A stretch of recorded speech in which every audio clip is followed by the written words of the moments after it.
Or should be on all three. Testing 1, 2, 3. Sound check before the game. Testing 1, 2, 3. 1, 2, 3. Check 1, 2, 3. And of course, it's not coming up on here. Testing. We are getting close to game time. We're just doing a sound check, and we'll be back here in a minute. Let me see if I can pull it up. Let's make sure it's sounding all right. Testing.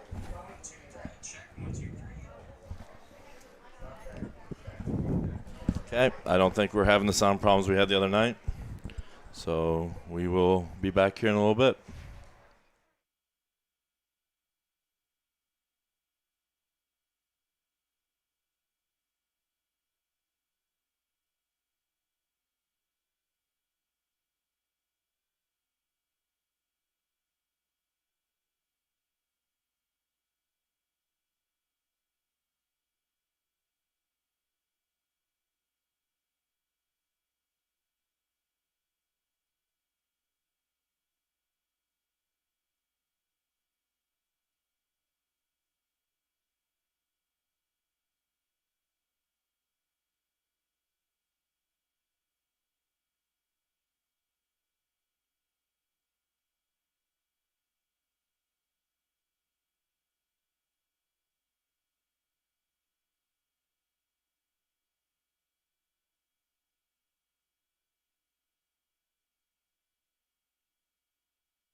This evening.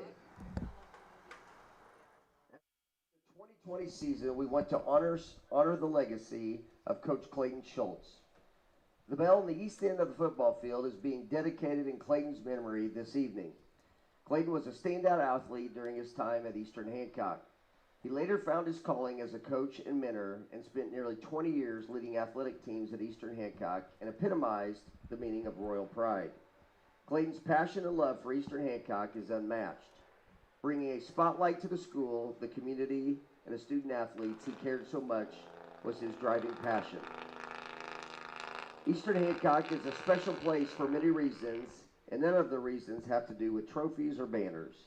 It is a special place because of individuals like Clayton who care, lead, and serve selflessly.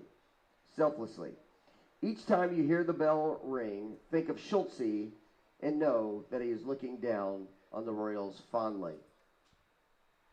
And for the first time, in the honor of Clayton Schultz, we will ring the bell as the varsity team takes the field.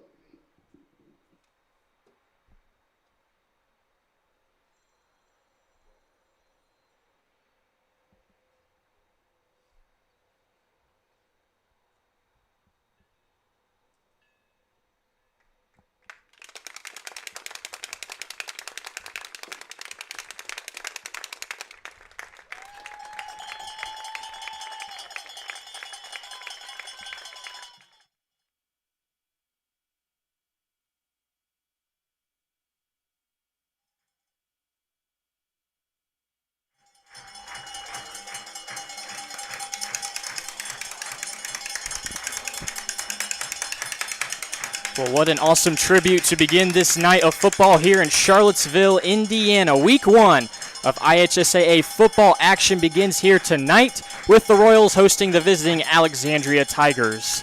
I'm Jarrett Lewis. Thanks so much for tuning in. Alongside me is Mr. Joe Paxton. Pleasure to be here delivering this game to you on the EH Sports Network. Wherever you are and however you may be watching, we are live on Twitter, Facebook, and YouTube. So if you have a friend or a family member not being able to make it to the game tonight, make sure you let them know that they can watch this game live on any of those 3 platforms, YouTube, Facebook, or Twitter. So what a sight it is to see. We get to see some football in the state of Indiana. The Eastern Hancock Royals will open up their season on their home turf against the Alexandria Tigers after an 8-3 mark last year, going 3-0 in the conference and winning the Mid-Eastern Conference. The Royals will look to bounce back this season and hopefully make a deep run into the state tournament. But first, their Week 1 opponent is going to be the Alexandria Tigers. And there's not much that we know about the Alexandria Tigers. We did our best to find as much information on this team as we could, but we do know a few things. They did lose through their starting quarterback, Rylan Metz.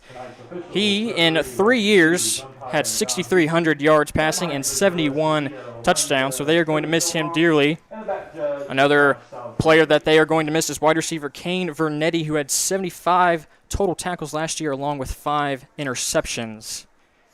And a few other players to make note of. On the end of the visiting Alexandria Tigers, they have a few solid wide receivers, one of them being Cole Stewart. He is a senior. He had 700 yards receiving last year along with 8 touchdown catches. And also Jagger Orick, a senior. He had 500 yards receiving with 4 touchdowns. So one of the questions coming into this game is who will be the starting quarterback for these Tigers? They have Chance Martin, a sophomore, on the depth chart, along with a freshman in Gabe McGuire. So that will be one of the things we watch out for on the side of Alexandria. But for your Eastern Hancock Royals, led by quarterback Houston Swan, who had 2,500 yards passing last year, a school record, along with 33 passing touchdowns, also a school record. He will look to bring out that air raid offense that offensive coordinator Michael Gallion looks to deliver with plenty of great wide receivers at his side, including Cole Rainbow, who had 56 catches last year for 640 yards and 8 touchdowns, and J.P. Fox, 47 catches, 637 yards for 9 passing touchdowns. Both of those guys were all-county and all-conference, so they will look to repeat in their junior season. Plenty of weapons does Coach Gallion have on this offensive side, Mr. Paxton? Yeah, I think one thing you're going to notice, last year we caught Northwestern off guard. I don't think they were prepared for the passing attack of Houston, Swan, and Alexandria, I'm sure, is not going to get caught off guard like Northwestern did last year. So they were going to be well prepared and aware of how much we're going to throw the ball around tonight. So the Royals, who fell in the second round of the sectional last year to Heritage Christian 28-6, are looking to get some revenge this season, but it begins with Week 1 and a new opponent in Alexandria. The last time that the Royals and the Tigers met was back in 2006 when the Royals defeated them 33-19, and the Royals owned the series with Alexandria. In the past 35 years that they have played, the Royals are 6-0 over the Tigers. Both teams are now on the sidelines, so we'll see what comes next. Not sure who is going to be kicking off and receiving, but we will hope to find that out here shortly. Still have 5 minutes on the clock, so we're still got quite a bit of pregame, I think, here left, but teams look like they're ready to play. You can see that they're already trying to be a little bit more spread out. I think you're going to see that one of the differences because of the COVID-19 situation we're in. We appreciate all the fans we have here following our policies and procedures here. And it is a sold-out Eastern Hancock as well. Plenty of fans packing both sides of the field, and props to the staff here at Eastern Hancock, able to bring out some portable bleachers that are set up so fans are able to spread out. The max capacity was set at 570 fans, I believe, and that's on both ends of the field, along with the portable bleachers, and some fans even sitting on the track in their lawn chairs. Yeah, I think yesterday we had about 170-some tickets available, and a lot of people tried to get them today, and I know we had to turn a few people away because we did run out. We did sell out. So you need to pay attention to the EH Royals Twitter account on about Wednesday, Thursday, somewhere, I guess it would be Thursday, to find out how many tickets we have available on those home games, because it's always going to probably be a sellout. The Royals in their new blue jerseys, I should say, and their blue pants with white numbers, blue helmets with some white decals on the side, the EH on one side, the number on the other, Alexandria on the other side.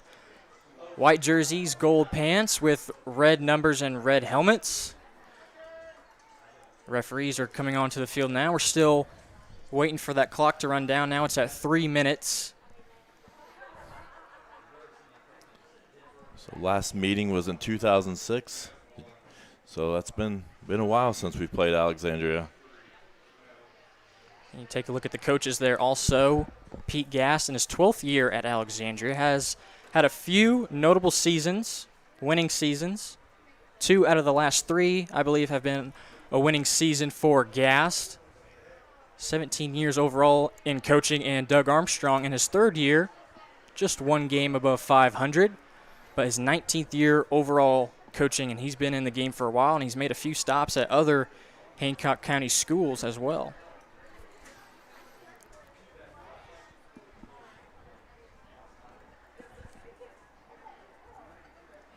I think we're going to have another tribute thing at halftime for Coach Schultz.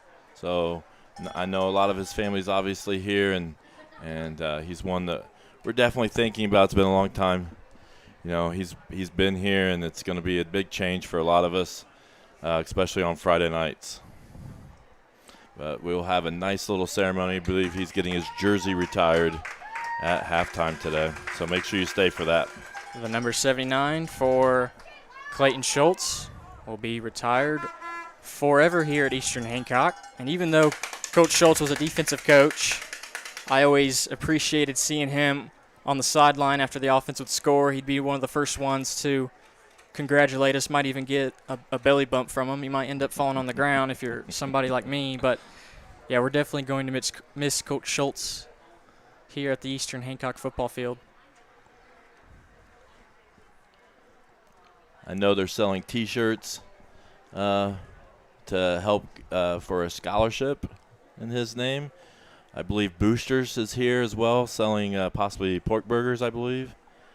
And it looks like they're selling some jerseys as well. So if you ever get a chance to get one of these tickets, that's something you can look forward to. Now under a minute left on the scoreboard. Hopefully we'll finally get to see the players take the field for the opening kickoff. While we got a second here, we will mention at the bottom you see the scrolling thing. We're looking that because we're selling out and we're literally not allowed to sell any more tickets, we're anticipating losing quite a bit of money just from ticket sales. So we're really pushing that family sponsorship.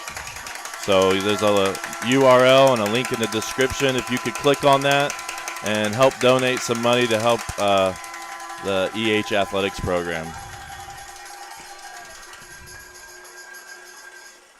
And now a special teams unit for Eastern Hancock is on the field. They get a talking to from Coach Armstrong, and it looks like the Royals will be kicking off to begin their Week 1 matchup against Alexandria. J.P. Fox will be doing the honors for the Royals. And Alexandria is going to have 2 men back.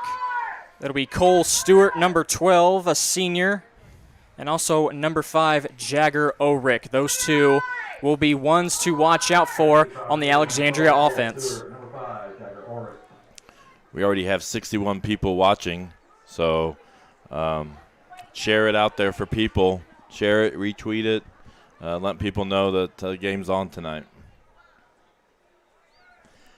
It's not working. So here we go. The Royals huddled up momentarily before J.P. Fox will put his right foot into the football to begin Week 1 football action in the state of Indiana. And we're underway. Decent kick all the way back to Cole Stewart, who fields it at the 5. Makes one man miss, but is finally brought down at the end. I believe Tyler Spear was in on that tackle. Yes, he was. So a good opening kickoff for Eastern Hancock. Alexandria will set up shop around the 22-yard line. Nice job swarming to the ball there and got to the ball carrier quickly there. Nice job by the Royals. So here comes the offense of Alexandria. The question we had at the beginning of the game was who would get the starting nod at quarterback. And it looks like Chance Martin, the sophomore, number 11, will have his Tigers begin their first start of the season. 2 receivers wide, both sides. On the left of Martin is Braden Jacobs, running back. Man in motion. And a little miscommunication as Martin is brought down by a swarm of Royals. Nowhere to go. Looks like no gain on the play. Maybe 1 yard for Chance Martin. Great job. Defensive line really didn't give him any hole to run through at all there.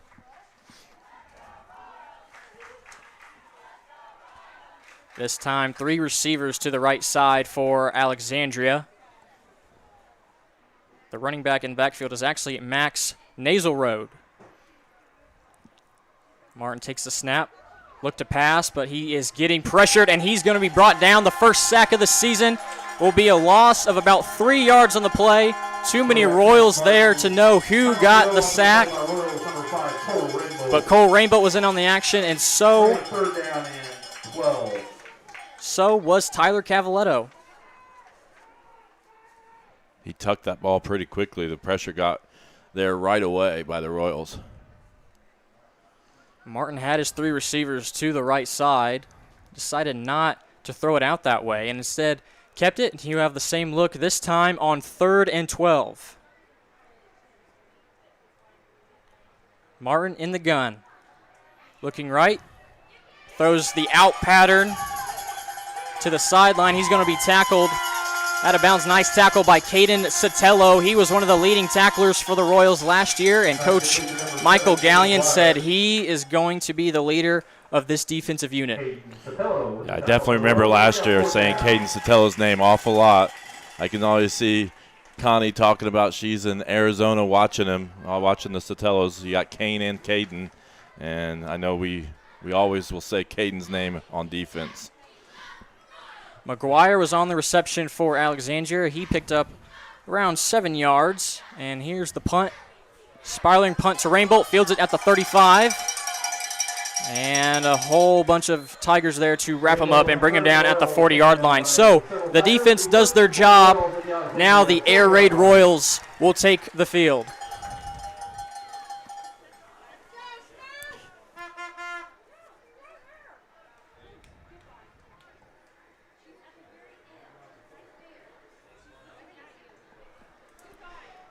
Here are the Royals. 2 receivers wide on both sides. Zach Arnold is to the left of Houston Swan, beginning his junior season from the 40. Swan waits, throws to Sotelo, the first completion of the year. Gets him across midfield to the 48-yard line. A 12-yard pickup on the very first play for the Royals. Nice connection, Swan and Sotelo. That'll be enough for Eastern Hancock. I know Coach Gallion was really excited. They just want to play against somebody else. And so after practicing for not even getting a scrimmage, they're really excited about getting this offense going against somebody else. And now 5 wide for Coach Gallion. Swan from the 48. Looking to his right, steps up in the pocket. He's going to run. He's got some room on the far sideline. Gets a nice block from J.P. Fox, but it's going to come back. 2 flags, actually 3 flags on the field right at the 45. Looked to be maybe a block in the back on the part of J.P. Fox. Yeah, he did a nice job stepping in the pocket, but that's linemen I don't think are quite ready for that sometimes, and was going to be a big gain. I don't know if the block had a lot to do with it, though. And that's the call. It's a blindside block, so the Royals will back it up inside the 40 at around the 39-yard line. 15-yard penalty. Bring up first and 25. First and 25. 5 wide again. Sotelo, O'Neal, Rainbow, Arnold, and Fox going left to right for Swan. And now we have a discussion between the referees, possibly making sure they have the ball spotted correctly. Looks like it was about a 12-yard penalty, 15-yard penalty, 15. So they have that sorted out. And now the Royals will have their third play right here. Arnold in motion from right to left. It's a handoff on the jet sweep to Arnold. He has a lot of room here on the near sideline. Gets a nice block from Sotelo, and Arnold will force his way out at the 44-yard line. It's actually, with Zach running right in front of him, he's throwing that ball forward there. So I think that's actually going to count as a completion. Yes, it will. So I know we like to do that quite a bit. Nice way to bump up those numbers for quarterback and receiver, and you have those speedsters like Arnold and Rainbolt. You're going to see those jet sweeps. Swan rolling out right, throwing it long to Fox on the sideline. Can't bring it in, off his fingertips. Well thrown and placed ball by Swan right around the 13-yard line, but Fox will have to wait for his first catch, another play. I wonder how close he was to the sideline there because, I mean, Fox has sure hands. He's definitely got some of the best hands on the team. So I imagine he was worried about his feet there. 47 catches last year for Fox. He averaged 13.5 yards a catch to go along with his 9 touchdowns on the year. So a 3rd and 5 here for the Royals at the 43. Swan. 3-step drop, looks right, and he's going to be brought down. Sack on the play came from Max Naselroad. He's a two-way player for the Tigers. And that was about an 8-yard sack. It'll bring up a 4th and 12 right at midfield for Eastern Hancock. Naselroad.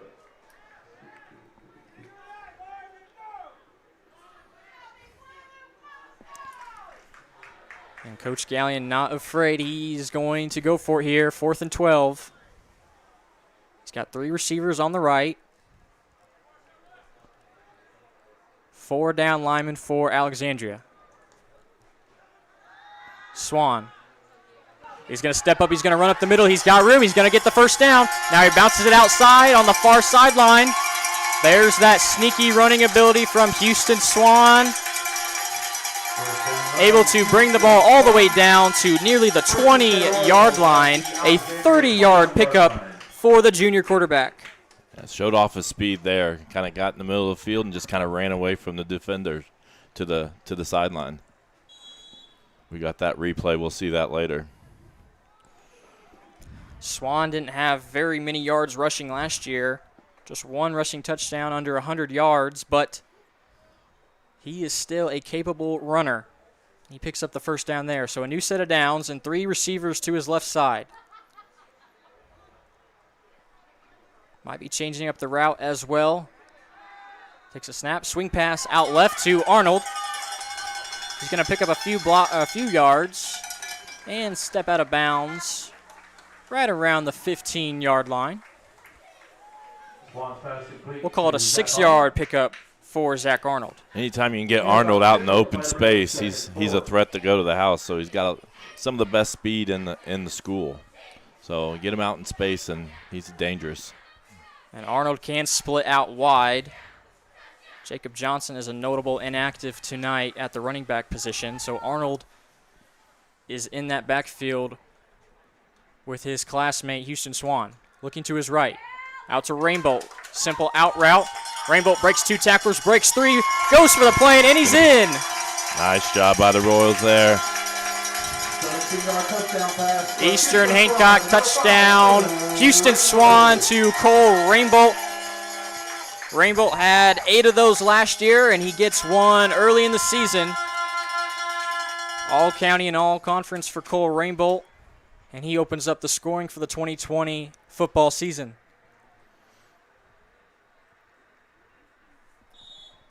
Looks like we're going for 2. We typically don't kick the point after. 2-point conversion coming up for the Royals. 5 wide. Here's Swan. Going to Fox. Back corner. Easy completion right before the back line. Fox gets both of his feet down. And just like that, with 8:38 left on the clock in the first quarter, the Royals take an 8-0 lead to begin their 2020 campaign. We're going to look at a few replays from that drive, see if we can pull them up. This may be an older one. This was early on in the drive. I think this was a pass. Possibly, I don't remember. We'll have to see. It's been a while. This was Arnold on that jet sweep. And good blocking out front by his receivers. Sotelo with a nice block downfield and a huge pickup on that play for the Royals. Here's another one. This is going to be Houston running up the middle with that big gainer. That 4th down play right at the 50-yard line. He sees that opening, and he takes it, bounces it outside nicely. I mentioned Swan, his stats don't show him as much of a runner, but he does have that capability to step up or bounce it outside and try to pick up some yards when he doesn't have anybody open. This is the touchdown. Rainbolt really powered right at the line and stretched out for that one. And then the last one here we have is the 2-point conversion. And we'll see if we get it in here as JP Fox is getting ready, teeing it up. We'll get back out of this.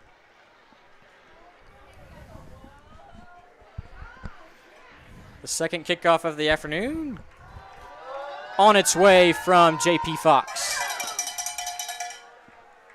Nice kick, fielded by Ulrich at the 10.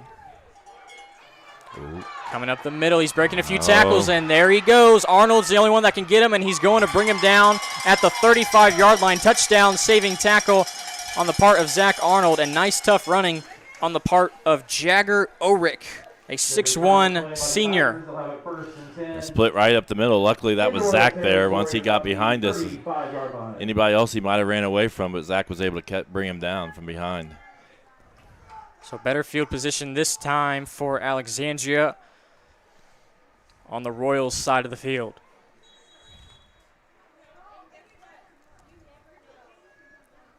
Chance Martin back out there. 2 receivers both sides. A lot of two-way players for Alexandria. Mostly the skill players, just like Eastern Hancock.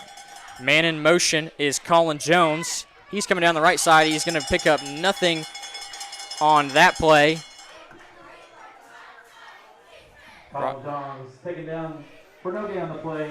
He was tackled by Royals number 7, Caden Sotelo. And on that tackle, looked like Chase Riggs from the middle linebacker position.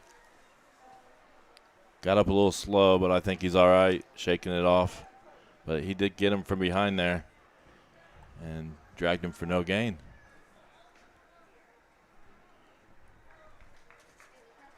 Second down and 10 now for the Tigers. Martin will pass this time. Far side, it's picked off. Landon O'Neill steps in front of that pass intended for Ulrich. And just like that, the ball goes back to the Royals. Huge play there for the Royals. Looked like Alexandria was getting something going. We'll see if we get this replay here. But he did a nice job just stepping right in front of that pass. And hopefully we get it here before offense is already looking to go. But nice job stepping in front of that. And eyeing the quarterback the whole way was Landon O'Neill. Steps right in front of that pass, and now we get the second drive just like that for Eastern Hancock. Handoff to Arnold, up the middle. He's got a hole. Nice gain. Gets close to the first down marker. He'll pick up about 8 yards. First rushing attempt this year for Zach Arnold. I think the Royals got to be happy on offense and defense. Had 2 short drives by Alexandria on it with our defense, and then we had a nice long drive, and here's drive number 2. 5 wide. Swan looking right. Now he's coming back left, maneuvering some receivers. He's got Sotelo, almost comes down with it, does Caden Sotelo on the near sideline. Good defensive play. Jagger Ulrich was there for Alexandria, as was Owen Thompson. He had his hands on it. It was close. It would have been a tough catch, though. Sotelo banged the ground after not coming down with that one. But looking to bounce back on this play. 3rd and 3. Fake to Arnold. Rainbow wide open over the middle. Breaks the first guy but can't get away from Ulrich, and he's across midfield to the 49-yard line. Pickup of 10 yards for Cole Rainbow, his second catch. Houston doing a nice job spreading it around. A lot of people.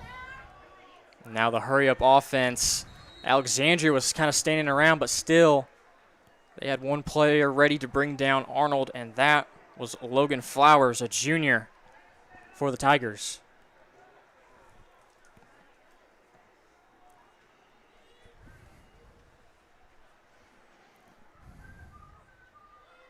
Royals working quickly here. 2nd and 11. Swan giving orders to his receivers. Looking left, swing pass out to Arnold. Splits 2 defenders, but brought down from behind by Max Naselroad. Nice pickup nonetheless by Eastern Hancock, about 7 yards from Swan to Arnold. He got his head forward. I mean, it was dangerous. If he hadn't looked forward when he did, he could have got hit pretty easily and went down for a loss, but he was able to look forward and split the defenders nicely. 3 receivers to the right side this time. Another pass intended for Arnold. It was batted down at the line of scrimmage. Identical play as the last one, and it's going to fall incomplete. So it'll bring up another 4th down for the Royals, and you already know the offense is going to stay on the field. Tip on the play by number 15, Eli Whitman. Bring up 4th down and 4. 4th down and 4. Royals looking for their second conversion to extend the drive. Swan fakes the give to Arnold. Rainbow open again over the middle, and he loses the football. They're going to rule that it was, they're going to rule it's a fumble. It's going to go over to Alexandria. So he kind of got spun, and ball got a little away from his body, and it just slipped out. And Alexandria, after we got a turnover against Alexandria, they returned the favor there with that fumble recovery. So the first turnover of the year for the Royals. We saw that play earlier in the drive, just a little RPO action with Swan faking the give to Arnold, and then Rainbow from the slot position just runs a little hitch. Swan going to read that outside linebacker, see where he goes. If he leaves that space open for Rainbow, then he's going to keep that ball, and he's going to dump it over the middle to him. Unfortunately, that time the Royals will cough it up. So now the Tigers. Martin down the middle of the field. He's got a man open. He beat the defense. Gabe McGuire all the way down inside the 20, inside the 15. Finally brought down by Caden Sotelo. Huge pickup on the play for Alexandria. Just got behind our safeties there, and a nice throw over the top, and they made the catch and made a big play for the Tigers. It's a 58-yard pickup on the play from Martin to McGuire. That's McGuire's second catch. He was one of the kids we considered to be one of the possible quarterbacks, but he is split out wide. And now he's in motion. They don't give it to him. It's up the middle instead. Small pickup on the play. Let's see who that is. Evan Pierce gets a carry for Alexandria.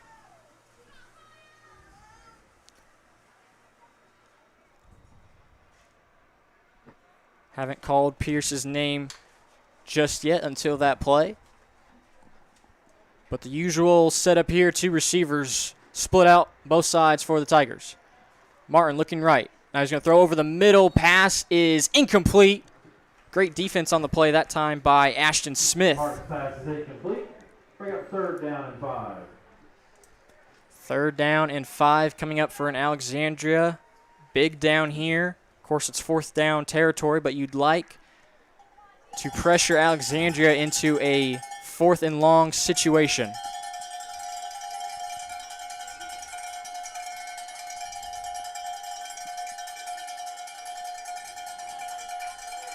Important defensive play right here. Royals shifting around on the D-line. Martin looking to his left. He has a lot of pressure. He escapes from it, and he's going to take it all the way into the end zone for the touchdown. So Chance Martin from the 10-yard line on a 3rd and 5 converts. Pressure brought from the Royal defense, but he was able to escape and put the first 6 points on the board for Alexandria. Chance Martin, I believe he is a sophomore, started as a freshman at Elwood, I believe, last year. So now at Alexandria and making an impact right away as a sophomore. So the big pass play from Martin to McGuire gave good field position for Alexandria, and then Martin able to convert on the 10-yard rush. So they will go for 2 as well. With a tight end on the right side, Martin rolling out to his right again. He's going to throw back left. The ball was batted at the line of scrimmage, and thankfully it was, because Alexandria had a wide open Braden Jacobs on the opposite side of the field that would have converted. Yeah, I had a misdirection there. Tried to get everybody going to the right, and then one person trying to sneak out to the left, and he was open. Luckily, they weren't able to complete it there. The Royals keep that lead. See if we can get some of those. Had a couple replays for highlights of them. Here's that deep pass that kind of put them in position right away. See McGuire in the slot to the left. He's going right up the middle of the field. Huge pickup on that part for the Tigers. And then I believe this is the touchdown. See the defensive line doing a lot of shifting around. They noticed the tight end on the right side. Martin looking to his left, and a lot of pressure was coming from that way, and able to maneuver and take it into the end zone. So 4:32 on the game clock. Been a long first quarter so far. Royals have the lead 8-6. They're about to have their 3rd drive of the game. Rainbolt and Arnold back deep for the Royals, with Sotelo and Fox standing at the 20-yard line in front of them. 93 viewers currently. I think we've been as high as 97, so let people know about the game. Best way to do that is share it on Facebook and let people know. Facebook, Twitter, and YouTube is where you can find us, EH Sports Network and EH Athletics. The McGuire kick is fielded by Sotelo. He splits a couple defenders. Still running hard. Won't go down. Still won't go down. A whole pile of players right at the 46-yard line, and that's where the Royals will set up shop. Nice, tough running on the part of Caden Sotelo. I think overall, Coach Gowing's got to be pretty happy with the offense. We've pretty much just stopped ourselves. We've moved the ball pretty well to this point, and we just need to keep it rolling. We just can't hurt ourselves any. So here come the Royals at the 46-yard line. Sotelo and Rainbolt to the left. Right side has O'Neal and Fox. Swan taking his time in the gun. Arnold motions out to the right side. Swan drops the football. Now he picks it up, keeps his eyes downfield, and now he's going to throw it over to Landon O'Neal, just out of reach for O'Neal. Swan had a missed attempt at picking up that football the first time, but still able to keep his eyes downfield looking for a receiver, and unfortunately the pass ends up incomplete.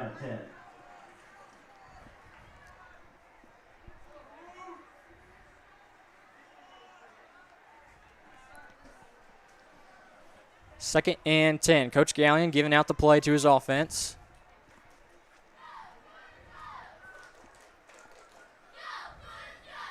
With Arnold to his left. Rainbow in motion. It's a give to Arnold up the middle. He finds a hole. He bounces out to the left side. Now going down the near sideline. Finally knocked out of bounds by Jagger Ulrich inside the 35 to around the 32-yard line for Zach Arnold. Nice pickup on the play for the Royals. Zach started the year last year as a wide receiver, and in the midseason moved to the running back position. Wasn't planning on playing running back and early on, but being called on duty right now. 240 rushing yards last year for Arnold. Here's a quick pass out to Sotelo. He misses the first guy, misses the next two guys, and he's going to take it in the end zone. Caden Sotelo with the pass from Houston Swan. It's a 33-yard touchdown and the first one of the year for Caden Sotelo. Nice job. Just a little shifty there and made a couple guys miss, and then just exploded to the end zone. I can see the Sotelo family here to my right there, so they were excited about that. Got a big sign with his face on it. And we mentioned earlier some Sotelos watching from Arizona tonight, and a lot of them in the chat right now congratulating Caden Sotelo, his first touchdown catch of the year. And now this time the Royals will elect for the PAT.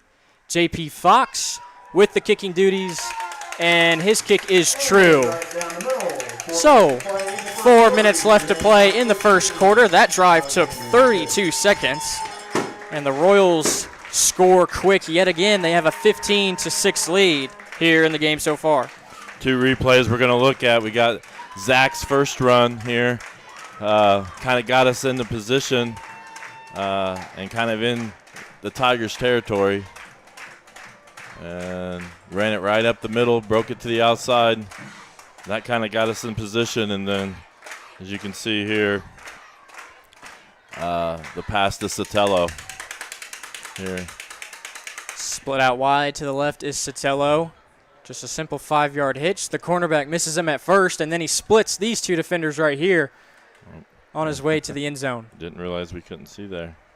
So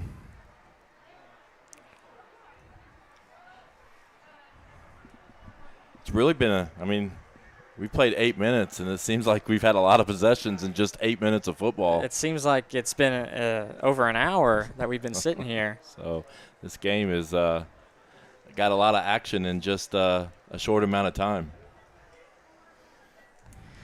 Sotelo's second catch of the night gives him 45 yards on the evening so far.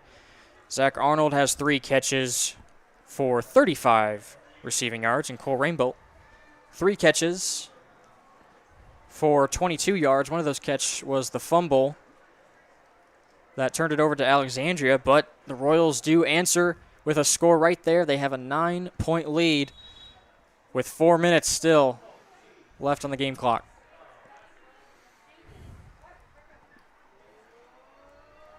J.P. Fox back out there to boot this ball away. From the 40, McGuire fields it at the 10. Gonna run to the left, and Wes Kane there. Also Kane Sotelo able to bring McGuire down. Tyler Spear comes out of the bottom of the pile. So 3 different Royals there to make the tackle on the kickoff. Much better job on that kickoff coverage by the Royals after the Tigers having a good one last time. So this drive for Alexandria will begin at the 27-yard line.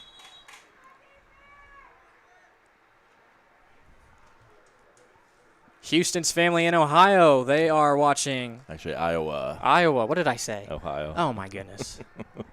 Iowa. Iowa's a better state anyways. So here's Martin. 2 split out wide again. Quick pass. Ulrich with the catch. He breaks the first tackle.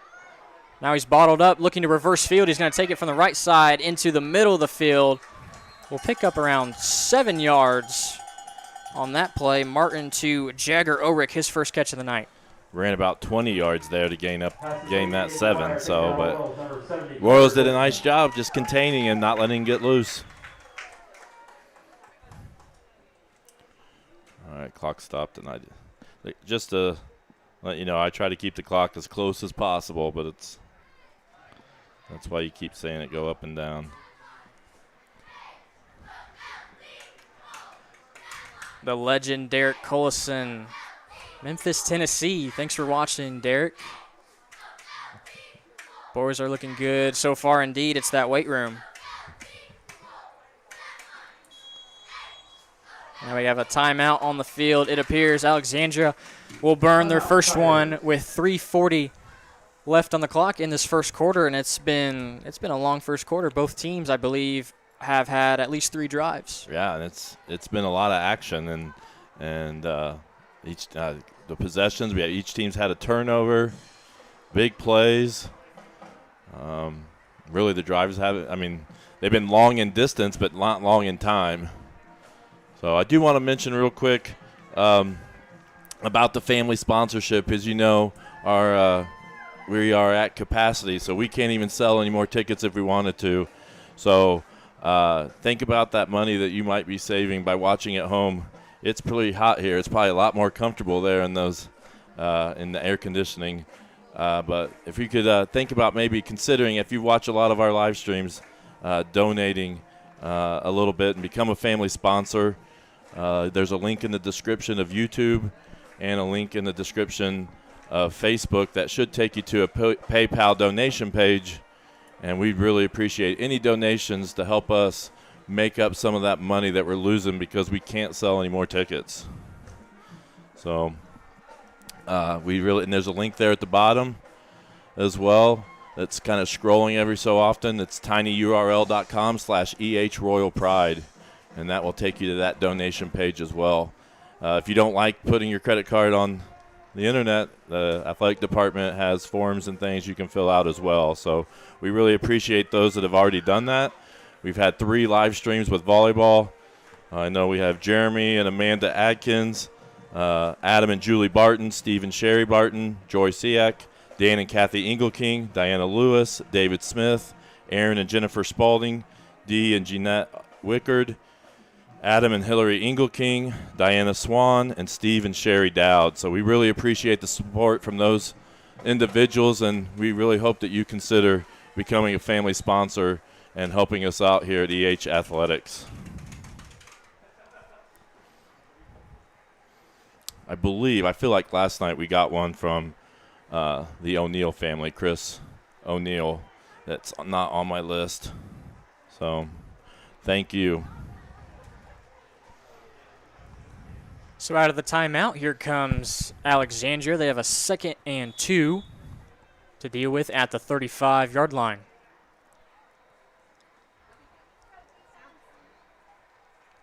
Martin brings McGuire in motion. It'll be a give up the middle, and Caden Sotelo's right there to meet him. Chase Reggs follows Sotelo, and that'll be a loss on the play. Nice defense by those 2 Royals from the middle linebacker position. So forcing now, it was going to be a 3rd and short, now we're looking at a 3rd and long. So big play there by the Royals on defense. 4-yard loss will set up a 3rd and 7. Martin has Nasal Rod to his right and 2 receivers on both sides of the field. Rushing forward is Eastern Hancock, and Tyler Spear is one of them. He's going to get to the quarterback and bring him down. A 7-yard sack for number 8, Tyler Spear. Oh, nice job there. And defense start really stepping up right now when they need it after that 3rd and short, and going to force the Tigers to punt.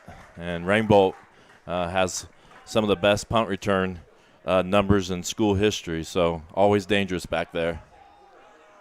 And Rainbow in his junior season, if you follow Mr. Gallion on Twitter, you would have seen the career receiving yard leaders. And he is still playing in his junior year, and he's already cracked the top 5. Punting for Alexandria is Braxton Pratt, the sophomore.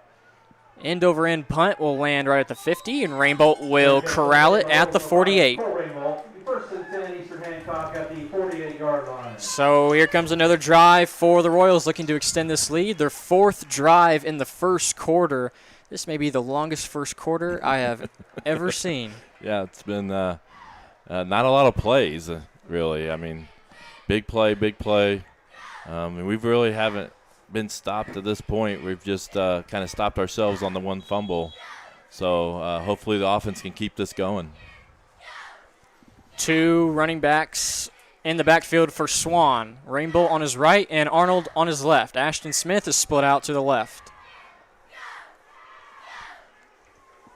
From the 48, Swan to his right. Rainbow swung out that way. Makes a break at the 50. Finally brought down inside the 45 at around the 43-yard line. Pickup of 8 yards for Rainbow. He held on to that ball a little tighter than, after having that fumble early on in this quarter. 2nd and 2 for the Royals.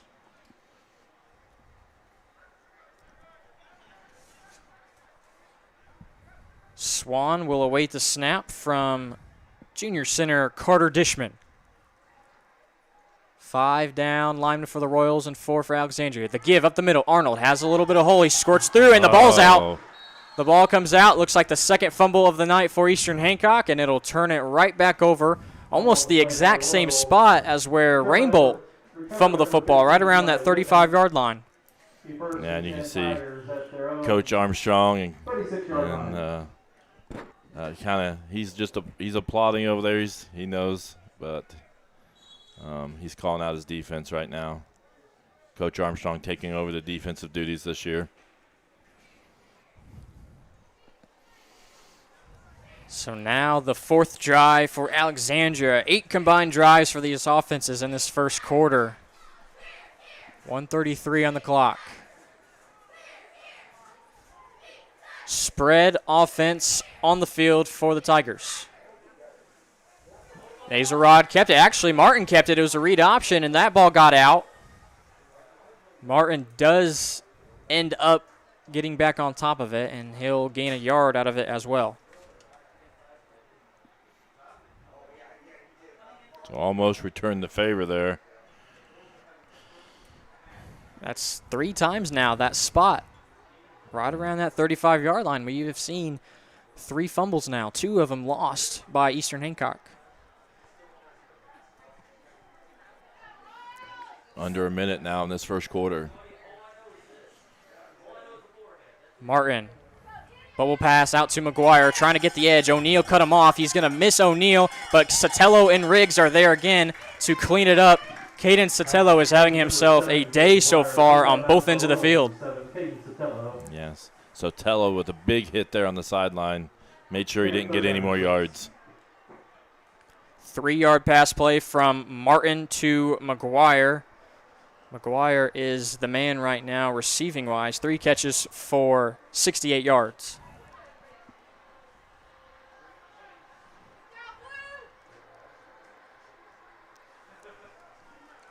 15-6 our score. Probably the last play of the quarter. Pressure from Eastern Hancock. Martin gets it out, throws it near sideline, and Ulrich can't come up with it. It's going to be incomplete. And actually we'll end up with one more play. 4.2 seconds left on this first quarter clock.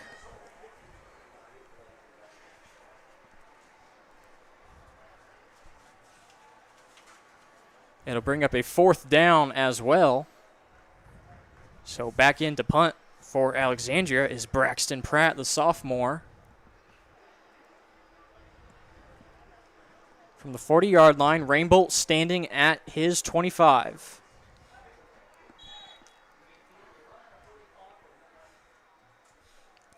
Snap back to Pratt. It's bobbled. Spears there.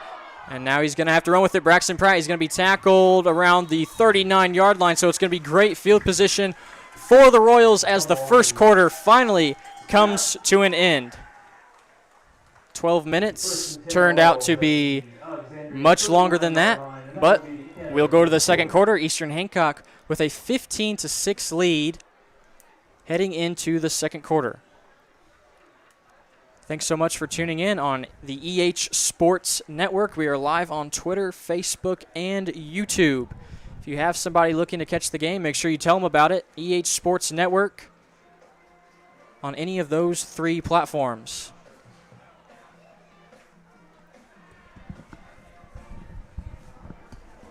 Mrs. Ebert wanted me to cover a few things here tonight, so I want to make a few announcements. Next week is school yearbook pictures will be taken for all Eastern Hancock schools. The elementary school is scheduled for Monday, so August 24th, so make sure they have those outfits ready. High schoolers will have yearbook pictures taken on Tuesday, August 25th, and the middle school is scheduled for Thursday, August 27th. They are not sending paper flyers home due to COVID-19, so the school website has that, and I believe there have been emails sent out with those information on how to order school pictures. So Mrs. Everett wanted me to make that announcement tonight and make sure that everybody is aware.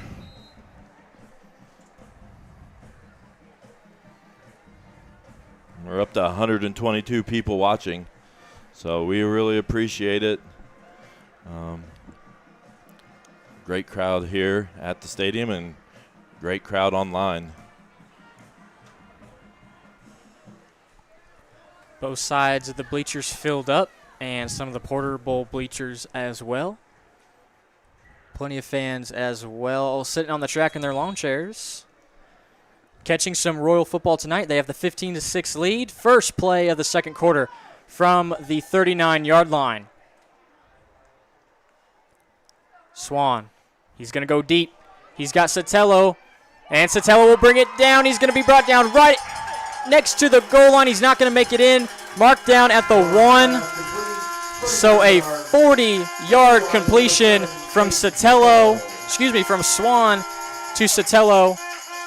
And Sotelo beat his man right off the line of scrimmage. Beautiful thrown ball by Swan as well. Yeah, and Caden did a nice job just going up and getting it, too. A little bit of a crowd there with the defender, so nice job going after it. And the Royals working fast. At the 1-yard line, 3 receivers to the left. Swan will roll out to his right. He's going to throw it up for Fox to go get it, and he does! Nice. J.P. Fox with the beautiful touchdown catch in the back corner. His first touchdown catch of the year. He led the team last year with 9. What a way to go up and get it, J.P. Fox. Yeah, I mean, we have some, between Arnold, Sotelo, Rainbolt, Fox. Am I forgetting somebody? I feel like we got a lot of receivers to just go after the football, so Swan has a lot of people to throw it up to, and he has the confidence they're going to go get it. And now Fox will stay in and kick the extra point. Looks to be right down the middle, and it is so. Fox is 2 for 2 on extra points. And now the Royals will jump their lead 22-6. I think we got a few replays here. I'll see how many we can get through. This is from a while ago, so actually I think we may have already done that one. We're going to skip that. Sorry. I'm not exactly sure what these. This may be the fumble. We don't want to see that one anyways. Second fumble of the game by the Royals. Alexandria recovered, but able to force the muffed punt that gave great field position to Eastern Hancock. I think this is the deep throw there to set up that touchdown. Sotelo beats his corner. There's 2 guys there, but he's still able to bring it down. Tackled right at the 1-yard line and Coach Gallion says we don't need to run the ball from the 1. Let's just throw it up to our all-county, all-conference receiver last year, J.P. Fox, and he's going to come down with it. It's actually the first catch of the game also for J.P. And it turns into a touchdown.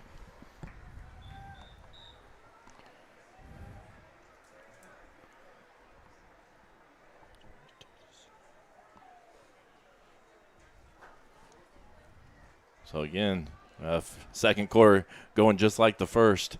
A lot of action and a touchdown in just 30 seconds of play.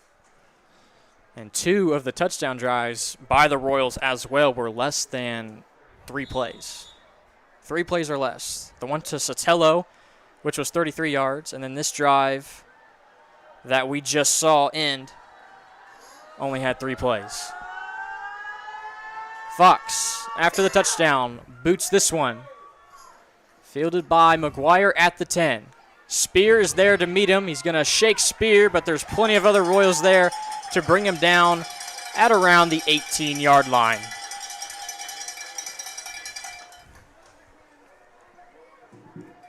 Number 32, Peyton Spear on the tackle for the Royals. And Peyton Spear, along with his brother Tyler down there to clean up that kickoff.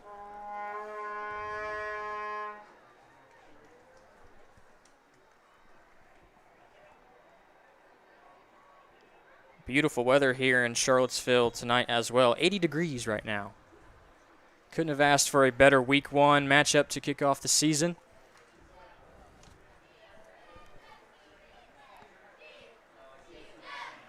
Alexandria, deep in their own side of the field, have their usual 4 receivers split out. In motion comes Braden Jacobs. The ball's on the floor, and Martin able to pounce back on it. It's now a couple times we've seen some miscommunication, some muffed handoffs for both teams.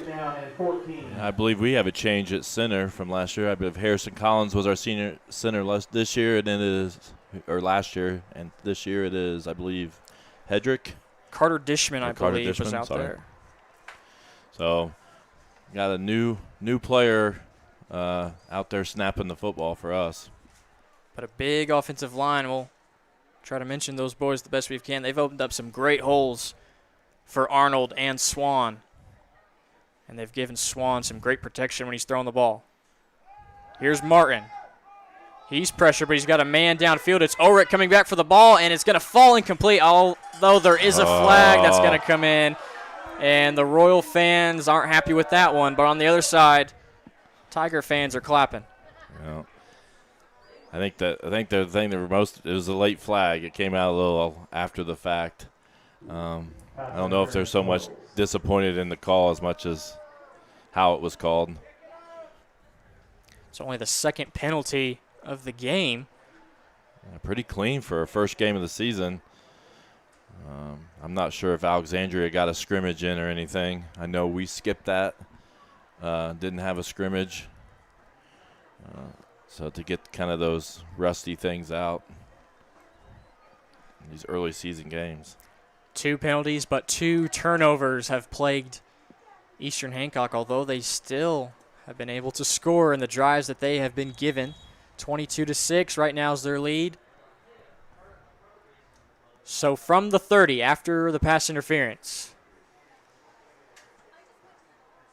Royals showing a little bit of pressure. They only bring 4, and it's a give up the middle. Nasal Road is going to be swarmed by at least 5 or 6 Royals there to bring him down. Cole Rainbolt's there, Chase Riggs as well, and Tyler Spear. Yeah, just defensive line didn't give him anywhere to run there and just swallowed him up.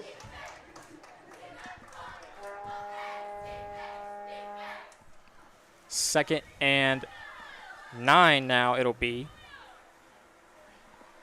Nasal Rod with just 3 carries so far in this one. Yeah, I see that they've been more effective with Martin throwing the ball in the air. Nasal Rod did have almost 400 yards rushing last year and 3 touchdowns. And now the Royals will take their first time out of the first half. Coach Doug Armstrong bringing his boys over.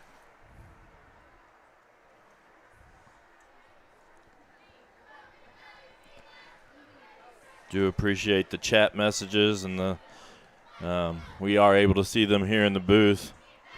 So trying to adjust the clock. So I see we have some Alexandria fans as well. So thank you for joining us as well.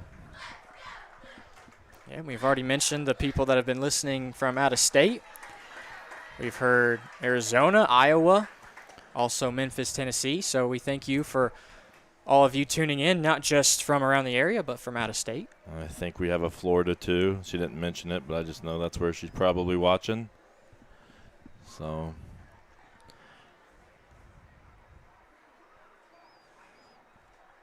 we do want to give thanks to the companies that do show up on the screen, the corporate sponsors that you will see throughout the game.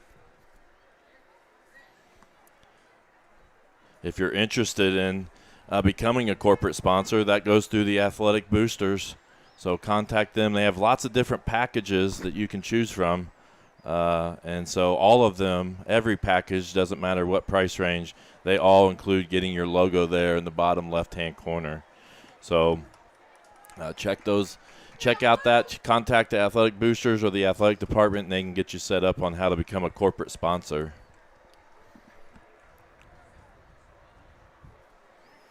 Also, we see Denise in Denver, Colorado. Thanks so much for tuning in. Remember, tell your friends, tell your family. YouTube, Facebook, and Twitter, EH Sports Network. So out of the timeout called by the Royals, Alexandria now with a 2nd and 9 from the 31.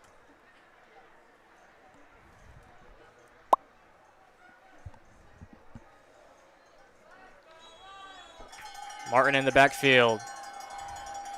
Nasal road on his right.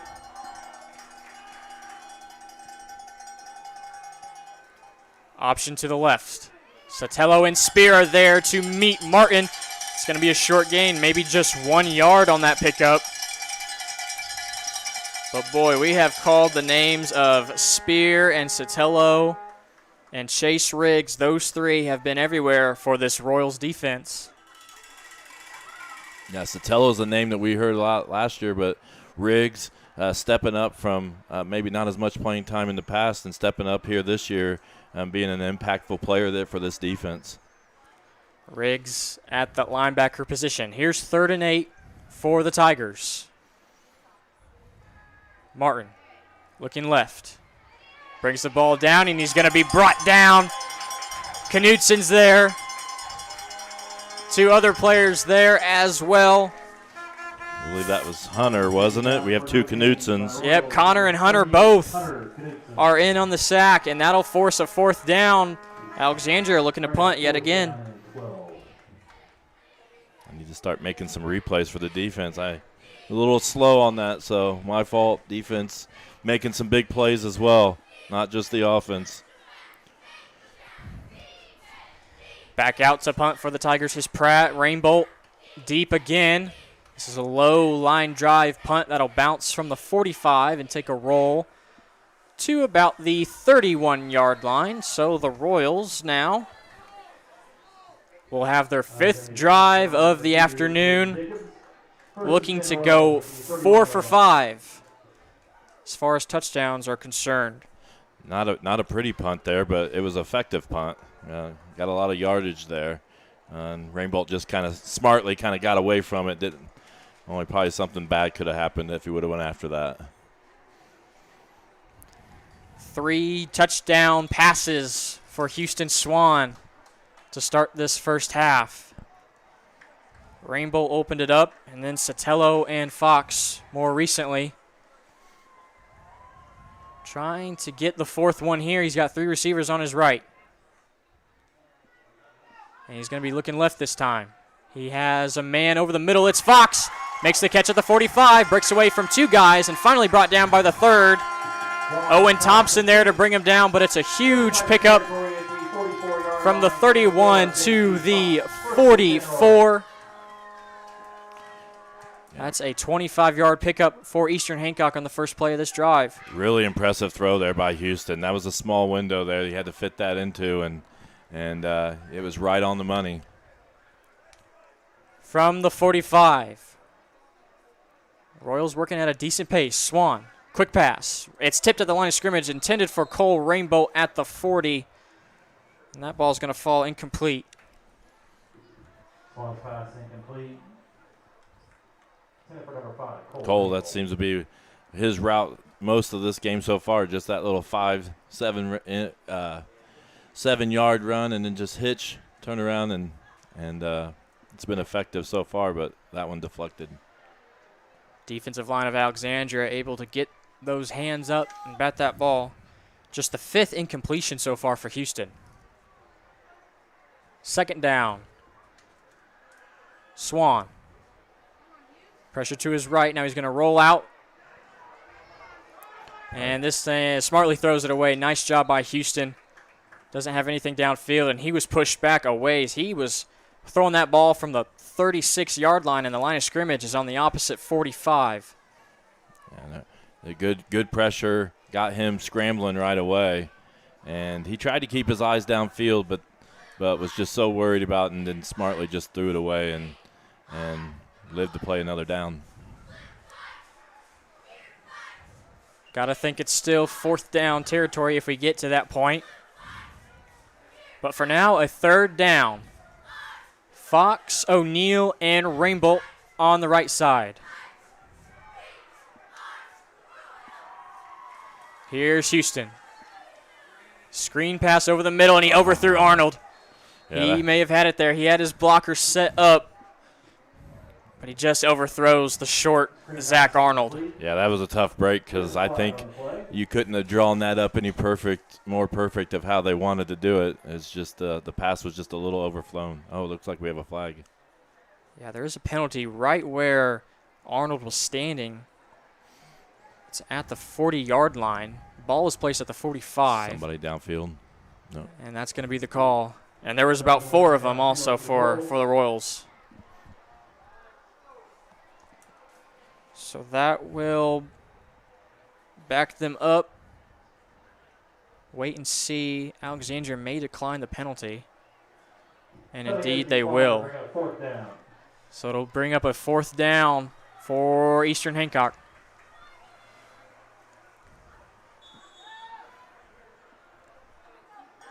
Their 3rd attempt on 4th down. They were 2 for 2 so far. And Swan's going to actually punt this one away. And it's going to be a nice punt. It's going to give a nice roll for the Royals inside the 10, right at about the 9-yard line. So a little pooch punt from Houston. And it'll push the Tigers deep into their own territory. We did that a lot last year in different situations.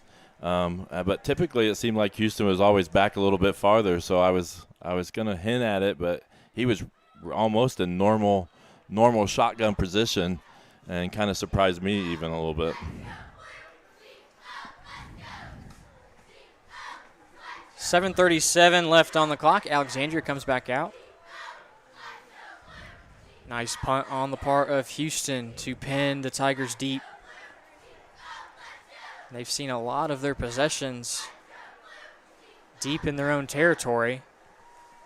And now the Royal defense will look to force a punt of their own and try to get good offensive field position.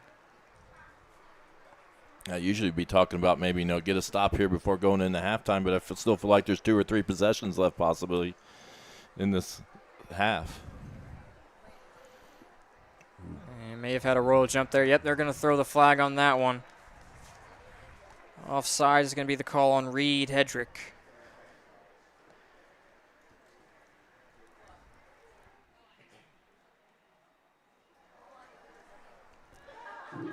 That'll give Alexandria 5 free yards before they run a play.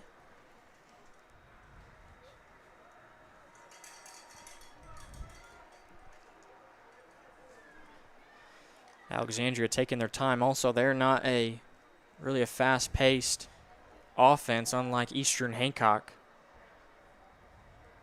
3 seconds on the play clock. And Martin just gets it off. Read option. Keeps it.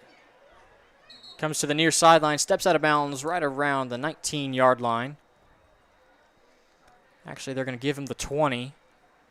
So a pickup of 5 for the quarterback, Chance Martin. And we'll see if they give him the first down. It's awfully close. Right now they have it marked 2nd and 1. You really see the sun shining right in their face. I mean, I know the football field goes different at our school than most schools, and you played in it. Is that a big factor? It is for both ways. I mean, if you're going away from the sun, it's a stinker for the receivers. But, yeah, as a quarterback right now, if you're Chance Martin, the sun is definitely a killer for you right now. Trying the hard count did Alexandria. No jump from Eastern Hancock, and a timeout is going to be end up called by the Tigers. I don't know of any other schools at the field that goes this direction. So we're one of the few schools that I know that has a field that runs where you're looking directly into the sun. So, and you can just see it's kind of just shining right in the Tigers' eyes.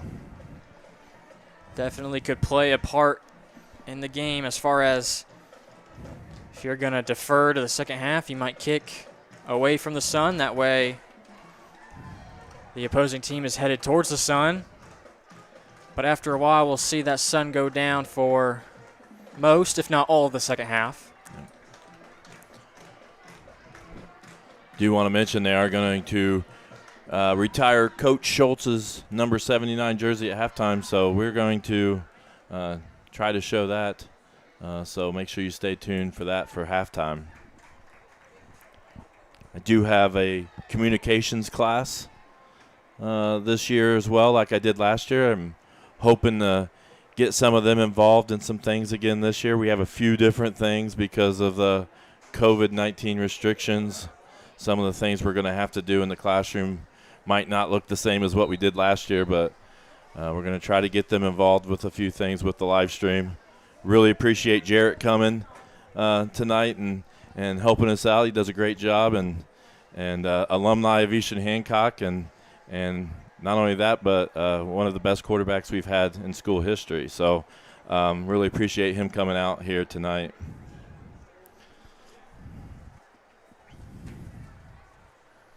So out of the timeout, Alexandria facing a 2nd and 1. It's good to be back also. Good to watch some football being an alumni.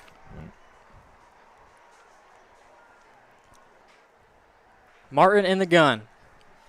Every play for both teams so far has been out of the gun. Looking to his right, now comes back left. He has an opening, and he's going to pick up the first down and run out of bounds around the 28-yard line. Pickup of 8 yards, the longest run so far for Martin.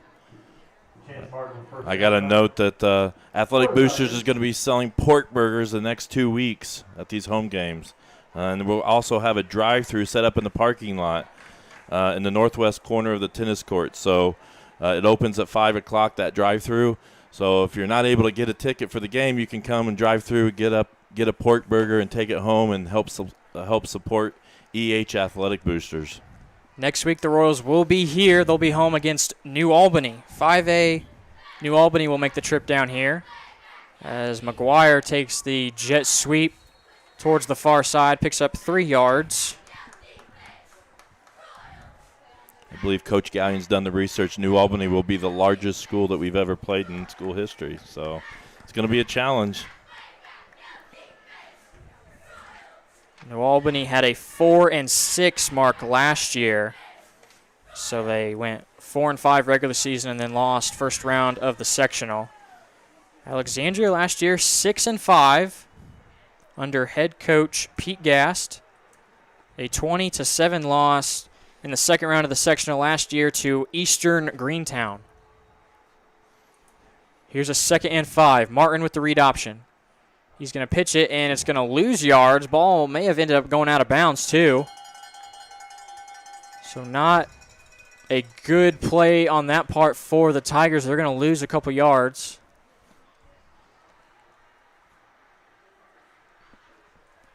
And it's going to bring up a decisive 3rd down. Got lucky that ball just went out of bounds there because it looked like the Royals were ready to pounce on it. We were mentioning the game next week with New Albany. The following week will be another home game, so the Royals have 3 to open up the season. They will play Westdale right here on September 4th. So make note of that. Pork Burgers will be here. And the first conference game. Martin scrambles out, and he's going to be brought down. There's the Knutson again. It's Connor this time. He is brought down. It's going to be a loss on the play, about 7 or 8 yards, although there does look like there's a penalty marker down. Yeah. And it's going to be a face mask. Connor Knutson, the guilty party, gets the sack, but unfortunately took a tug on the helmet. I think I got I think I got that replay. Just see if we can happen to catch it. I don't know. Oops, the wrong play. Maybe not. No, that's us on the off it. No, there we go. Maybe too slow on the replay. Just maybe got a little piece of the helmet there. Yep. Nice job, our cameraman upstairs catching that one for us.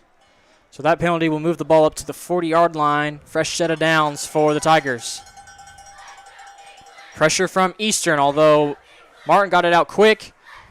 And he got it to his receiver on the far side, just 2 yards for number 2, Braden Jacobs. And that's his first catch of the afternoon. Just 3 different receivers have caught a ball so far for Alexandria. Jagger Ulrich with 1. Jacobs just got his first, and McGuire leading the way with 3 catches.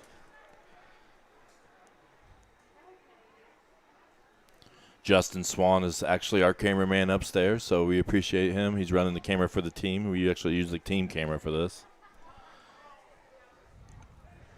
Man in motion is Ulrich. Martin's going to end up throwing to him on the left side. Plenty of Royals there. Tyler Spear slows him down, and then 4 more are there to clean it up, including Caden Sotelo and Cole Rainbolt. Yep, great job there, just slowing him up just enough, and teammate swarmed right to him, and he had nowhere to go, and nice job there by the Royals. The speed of the Royals is just really impressive. They're getting to the ball quick. A lot of the receivers playing those defensive backs positions. O'Neal, Rainbow, Arnold, Sotelo at free safety. 4 down linemen for Eastern on this 3rd down play. Martin looking to pass. Spear with the pressure, and he's going to get the sack again. Another sack for Tyler Spear. His 2nd of the game, and guess who else? Both Knutsons are there. Number 8, Tyler Spear. That is at least 4 sacks now for the Royals defense. Tyler Spear on that right end position beats the left tackle. And then you got the Knutson boys, who combined are probably 500 pounds of force, dropping down on Martin. The punt from Pratt, nice spiraling punt, will push Rainbolt back to the 25-yard line. Down the far sideline, and he's going to slip his way out of bounds close to the 40. And that's actually where they're going to mark it. 40-yard line, 1st and 10 Royals. Great field position to begin this drive for Eastern Hancock.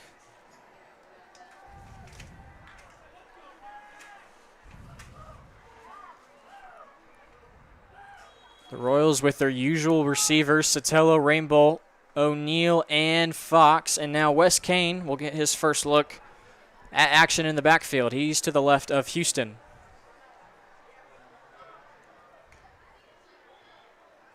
Houston takes the snap. He's going to swing it over to Wes Kane.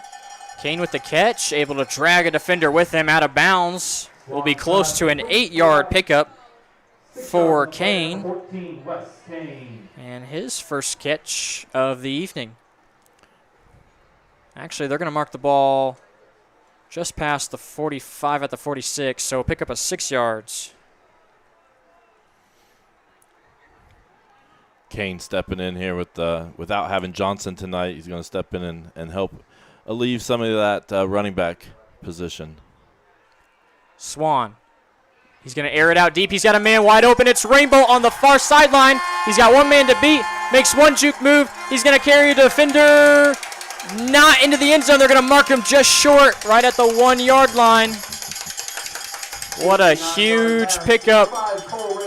59 yards is the call. Swan to Cole Rainbow. He nearly got to the goal line. You could see he was just trying to power himself in there, trying to carry that defender to the goal line, but just a little bit short. And now the Royals will slow it down just a little bit. Coach Gallion might opt to take a timeout, and he will. He's got his offense at the 1 yard line yet again. Last time they were in this position, it was a pass to the corner of the end zone to J.P. Fox for the touchdown, his first catch of the night.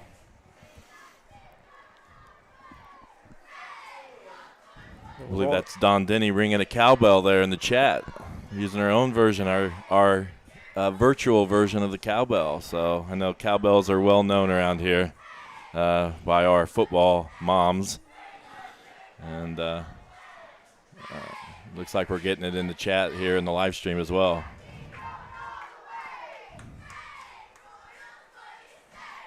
And if you're a player on that field, you're definitely going to hear those cowbells. They are loud, and the age moms are loud and proud as well. Royals looking really well. Looking to score yet again, extend this drive, or extend this lead, I should say, and maybe make it a 23-point lead.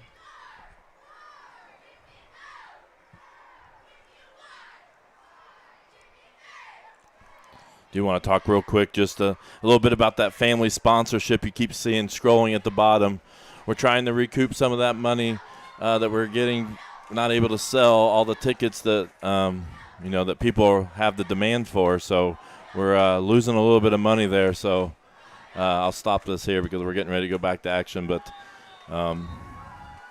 we really appreciate it if you consider becoming a family sponsor. The second timeout called by Eastern Hancock of the half, and now Swan will be all alone in the backfield. 5 receivers split out. Takes a snap. Going to be a direct run up the middle, and Alexandria wasn't anticipating that, and Swan is going to reach the end zone easily on a 1 yard carry for the touchdown.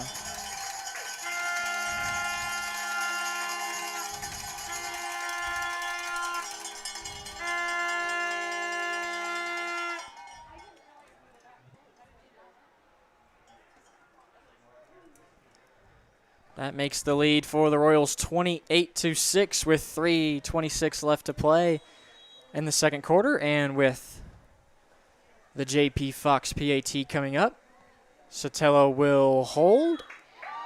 And that kick is well inside the uprights. So 3 for 3 is J.P. Fox. And the Royals lead is now up to 23. It's kind of nice to have that weapon now, to be able to kick those extra points. I know last year we barely attempted even any. So, and part of that was the execution of it just wasn't quite where the coaches, I think, felt comfortable with it.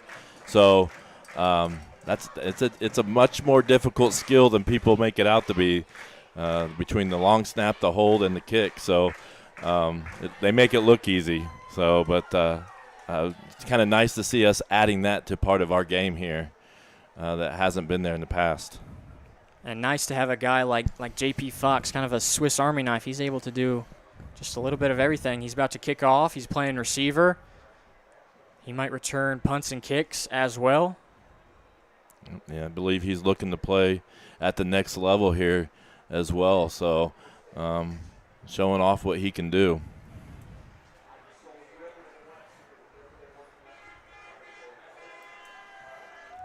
Getting some honks as well from the semis driving by. I-70 just in the background.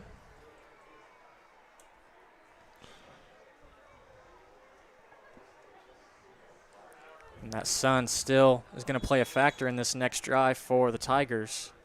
That is another unique thing about our field is we're right there at the interstate. So a lot of people know where Eastern Hancock is just by driving by it all the time.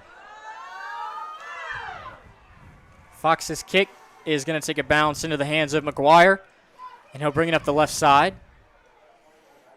Brought down at the 28. Caden Sotelo, who else? He's making tackles on kickoffs and on defense. And he had 92 of them last year. There's just something about his tackles that they stick out. It's got a little bit more oomph to it, a little bit more pop, and you always know when it's Caden Sotelo making the tackle. And just 6 foot 180 is Caden Sotelo. Not a great big feller, but he is making his presence known so far here tonight.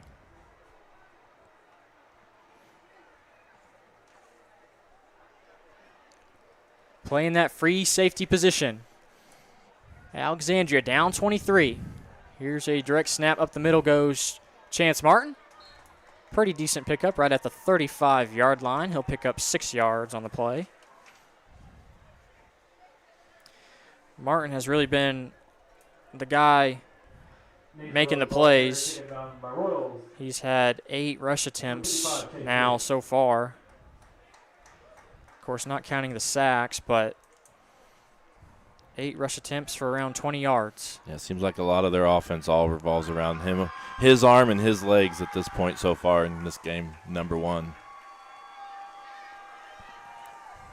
2:40 on the clock, and it's winding down in the second quarter. Martin looking to pass this time. It's out. Swing pass is going to fall incomplete. It was intended for Colin Johns. And he is just a freshman coming out of the backfield. We've seen a few players now utilize that running back position for Alexandria, including Nasal Road, McGuire, and Johns. There will also be the retirement ceremony for Clayton Schultz, jersey number 79. 3rd down and 3. Martin gets it out quick. A slant route is going to be complete to Kagan Hawkins. For first down, number 14. Nice safe throw. Hawkins went down and got it. So throwing it low like that, less risk of getting intercepted, and nice job by the Tigers there picking up that first down. First catch of the evening for Hawkins. The 4th different receiver to haul one in from Chance Martin. On the other side for the Royals, they've had 5 different receivers catch a pass from Houston Swan. Swan has 4 total touchdowns, 3 of them through the air. Martin, again up the middle. He's going to be dragged down by Knutson. That would be number 70. Or no, that's Reed Hedrick, excuse me. And Carter Dishman also comes from the bottom of the pile.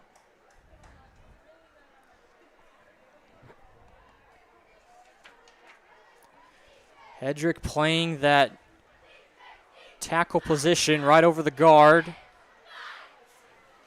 And he's got Hunter Knutson to his left. 2nd and 5. Martin with the option. Going to be brought down by Knutson. It's just going to be a 2-yard pickup on the run from Martin. Martin taken down by Royals, number 78, Hunter Knutson. 10 runs for Chance Martin now, along with 13 pass attempts. So here's a 3rd and 3 from the 48.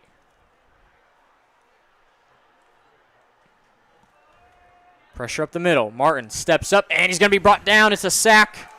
Chase Riggs is going to pick it up. That's going to force a 4th down. Will be interesting to see what Alexandria will do, and they're going to take a timeout first. Another timeout, Alexandria. 49 seconds here, so important to get a stop here. Did they take the timeout? Alexandria did, yes. Right. Which I believe might be their third and final timeout. Oh. And Eastern Hancock will utilize one timeout once they receive this punt, if Alexandria does indeed go for the punt, or if they go for it. You got to think that Alexandria really doesn't want to give this ball back to the Royals, and really doesn't want to give it back to them at the midfield. So right at the 50-yard line. So you got to. This is an interesting decision there by their coach, Coach Gast. The ball is spotted at the Royals' 49-yard line.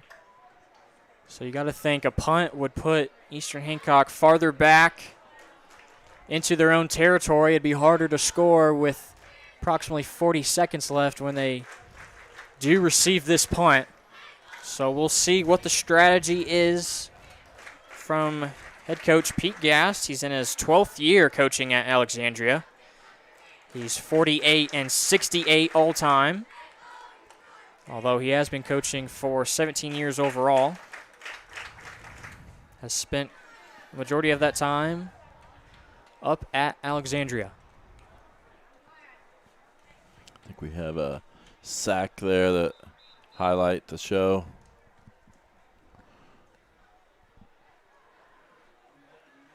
I believe this is probably Riggs. Yep, the Royals brought 6, and only 5 linemen could try and contain him. Chase Riggs ends up with the sack, and that's his second sack of the night.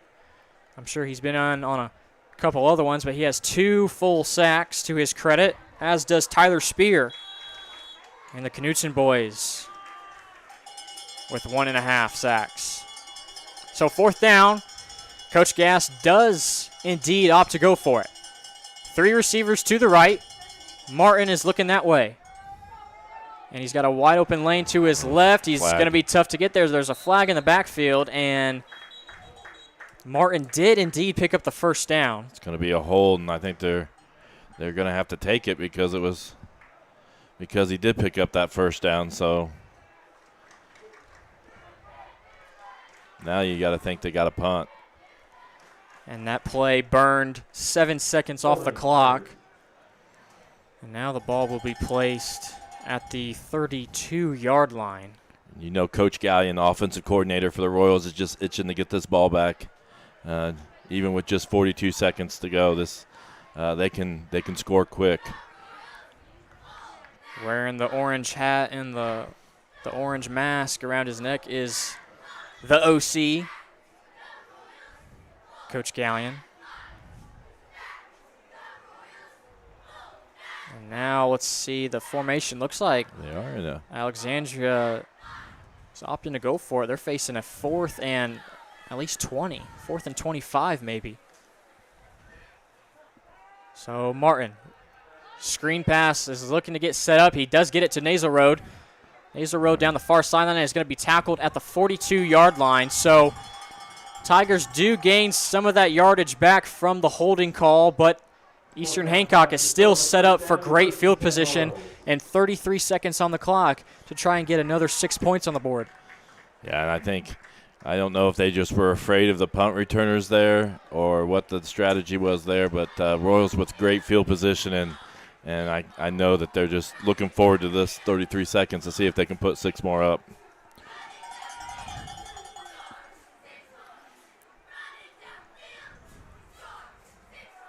Swan with Arnold in the backfield.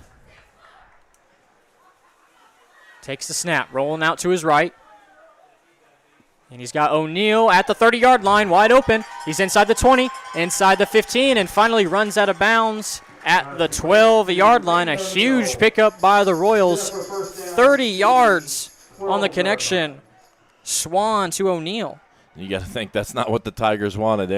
They want to keep everything in front of them, don't want to get him going downhill, and O'Neal got a head of steam and got right out of bounds and stopped the clock, and here they go.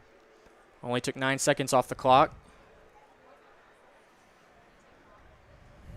Rolling out to his left this time. Swan has Rainbow at the 10. tripped up at his feet, and a quick timeout called by Eastern Hancock. Rainbolt picked up around 7 yards on that catch. I believe that's our last timeout. Timeout Royals, that's their final timeout. And we get the clarification from Mr. PA John Collins. 15.3 on the clock. So Coach Gallion will try to design something up here for Swan and company, trying to get another score before the half. There's O'Neal kind of setting this up. And you talk to our coaches up there. Here it is again. Swan rolling out to his right. No one picks up O'Neal at the 30-yard line. And the run after catch, the yards after catch, goes from the 30 down to the 12-yard line. And then Rainbolt able to pick up 6 yards and get it inside the 10 at the 6.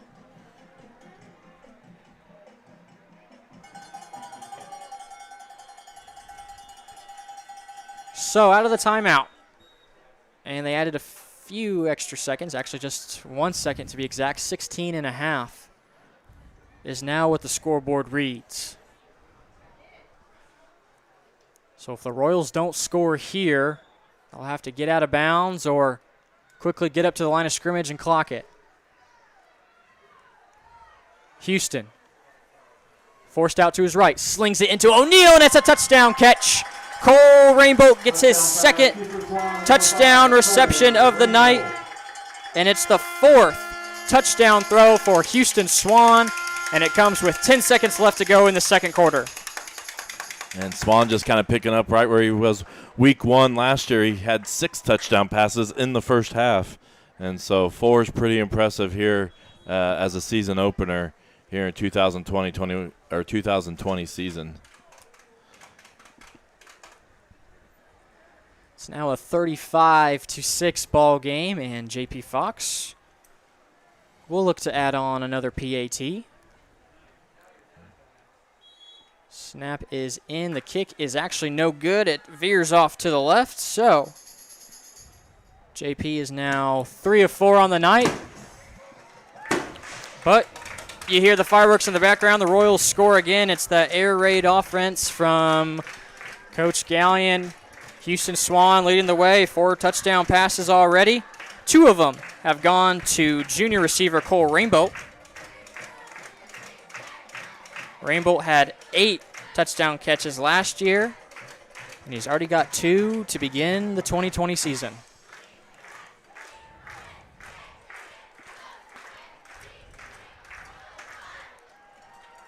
Yeah, and I feel like Swan's really spreading the ball around. It's not just one individual he's thrown to. It's everybody's a weapon out there, and that's what the great thing about this Royals offense is. He can do that, and I know there's some receivers even behind the guys that we're calling out here that can also play as well. So pretty impressive group of quarterback and receiver combination. Rainbolt has 6 catches so far to lead the Eastern Hancock receiving corps. JP Fox, 2 catches. Caden Sotelo with 3. Zach Arnold also with 3. Landon O'Neal and Wes Kane both with 1 catch. So 6 different Royal receivers have caught a pass so far tonight from Houston Swan.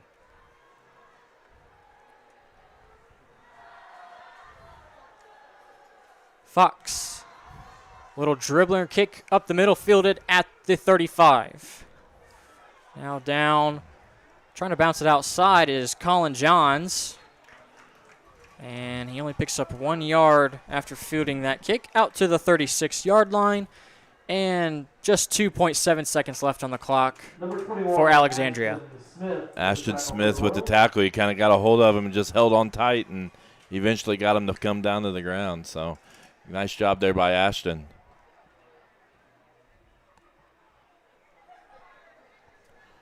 You got to think that they're ready to – we'll see what kind of play they come out here heading into the halftime.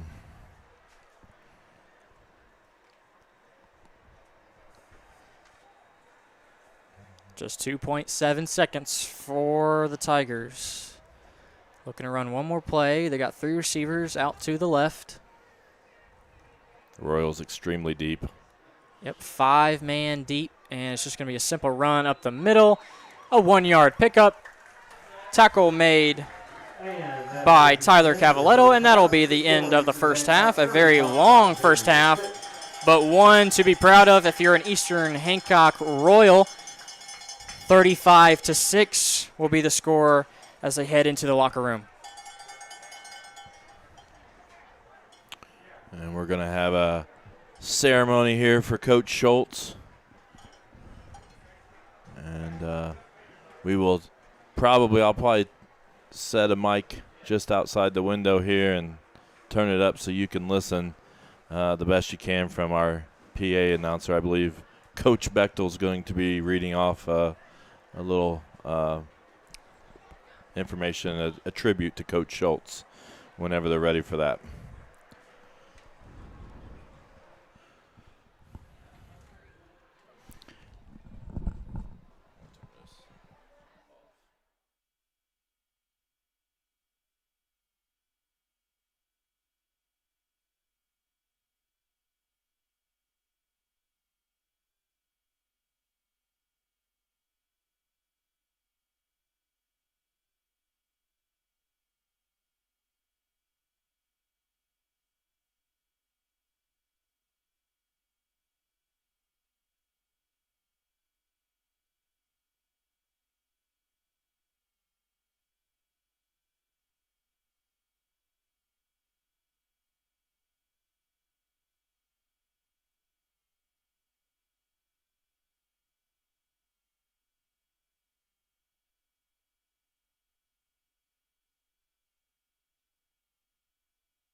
Everybody's attention to midfield at the 50-yard line. Ladies and gentlemen, tonight the Eastern Hancock Athletic Department would like to honor the career of the late Clayton Schultz by retiring his number 79 jersey. At the end of his senior year in 1996, Clayton was named All-Conference, All-County, Bloomington Herald All-State, and was named to the prestigious Indiana Football Coaches Association North-South All-Star Game as a member of the South team.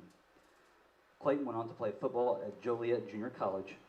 As a player and coach, Clayton has been a part of exactly half of Eastern Hancock's football victories. As a coach, he was a part of 5 sectional championships, 1 regional championship, 1 semi-state championship with a state finals appearance. As good of a player and coach Clayton was, he was an even better person who was the epitome of what Royal Pride is all about.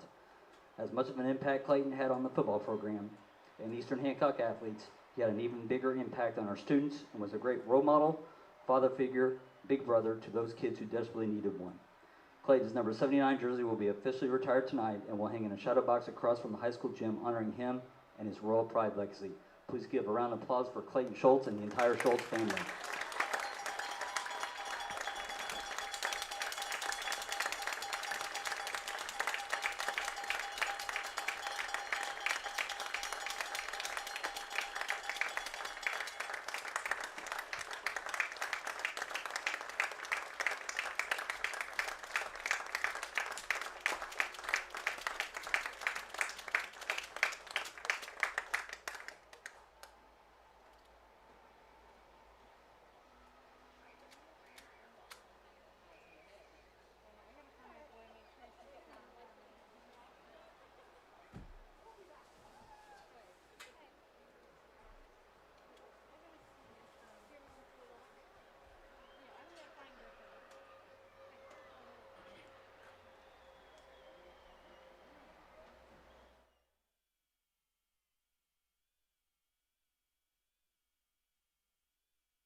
What rhymes with great?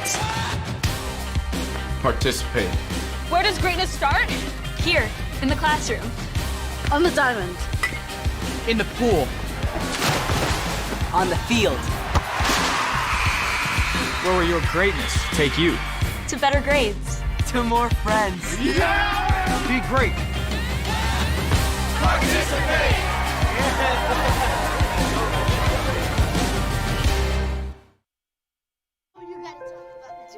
The innocence of youth. Is there anything any better? But soon they'll be in high school and facing all the same challenges you faced. How to make friends, how to fit in, how to be cool. We want our children to have everything they'll need to live fulfilling and productive lives. Make sure the kids in your family are among the more than 160,000 participants here in Indiana who take part in high school sports.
Well, welcome back to Eastern Hancock High School. The halftime is through, and now we will get ready for the second half. The Royals with a commanding 35-6 lead over the Alexandria Tigers to begin the 2020 season.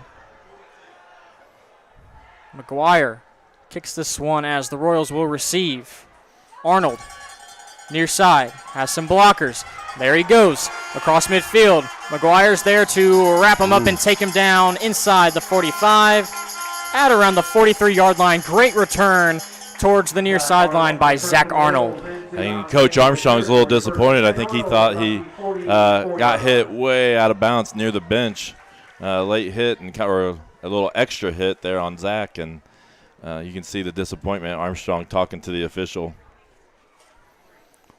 And already we're seeing a few new Royals get into the lineup as they have this 29-point lead. As Peyton Spear is in the backfield, a sophomore, as that pass falls incomplete, intended for Fox. Swan initially fumbled the snap. Swan's first half numbers, unofficially, 15 of 21 for 276 yards, along with 4 passing touchdowns, 2 of those to Cole Rainbolt, and then J.P. Fox and Caden Sotelo also with the touchdowns. Swan going for Fox again, and that one falls incomplete. 2 passes to open up the second half for the Royals that fall to the turf.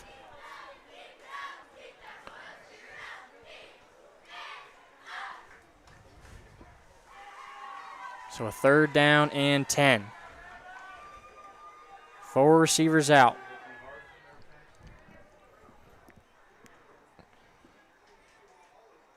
As Spear switched sides a couple times. 3rd and 10. The give will be to Spear. And he is immediately hit at the line of scrimmage, but he bounces off the first guy. He's going to end up losing a yard or 2. Flag on the play. And also a flag. We'll see what that was in the area of holding.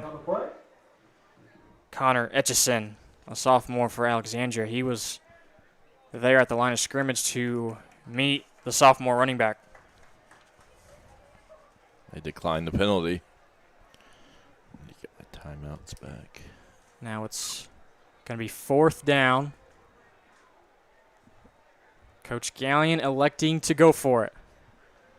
4th and 12. Arnold's back in there. He's on the right side of Houston Swan.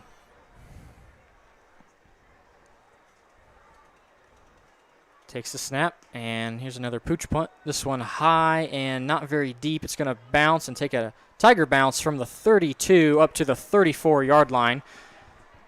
So just a short punt from Houston. An empty first drive of the second half for the Royals, and now the Tigers will take over.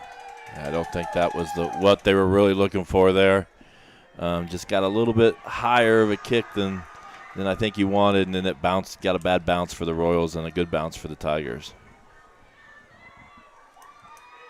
We'll check to see if any notable substitutions from Alexandria. Right now looks like the normal starting 11 that we'll see for that offense. Chance Martin at quarterback, trotting out onto the field. Looks like no changes on defense for the Royals. Looks like Reed, Hedrick, and Tyler Cavaletto up front trying to stop this run, and they will. Cavaletto will wrestle him down. A short gain. Actually, no gain at all for the running back. Looks like Evan Pierce on the carry for Alexandria. Not very many rushing attempts to talk about on the part of Alexandria. Well, it seems to be when Martin decides to tuck it and run, seems to be most of their running attempts, or he keeps it on the read. Martin has Rainbolt chasing, although he gets the ball away. He's got a receiver, and it's dropped on the far sideline right at the 50-yard line. And he had his man. That was Braden Jacobs, senior receiver who only has 1 catch so far tonight.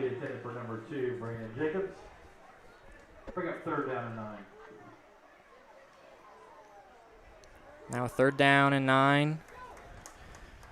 Coming up for the Tigers. Thanks so much for tuning in. We hope you have stuck around.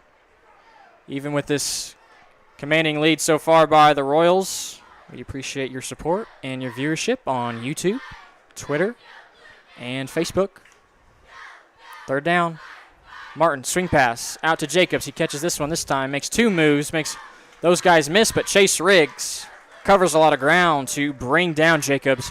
And again, nothing on that completion, 0 yards to talk about.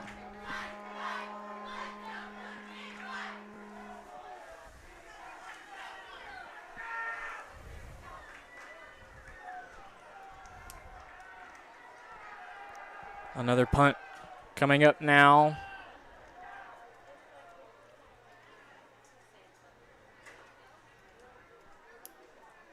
Braxton Pratt, 10 yards behind the ball. End over end kick by Rainbow, and the fair catch symbol right at the 30-yard line. By Cole Rainbow. Royals take over 1st and 10 at the 30-yard line.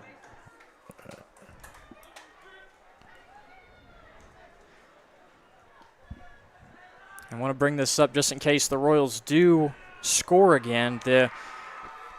The rule is that a margin of 35 points or more results in a running clock for the rest of the game. So if Eastern Hancock comes away with another touchdown, we will see a running clock for the rest of this matchup.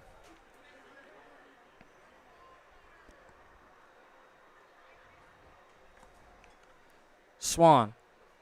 Arnold in motion. Jet sweep right side, has blockers. Nice block by Fox. Here comes Arnold across midfield. And he steps out of bounds right around the 40-yard line. They're going to mark him at the 42. Nice pickup on the play for Zach Arnold. Yeah, he just got to the outside, and they didn't contain him or couldn't turn him back in, and Arnold get all the way to the sideline. That's where he's dangerous, out in open space. They'll mark that down as a reception, and that's the 4th one for Zach Arnold tonight. Cole Rainbow leading the way with 6.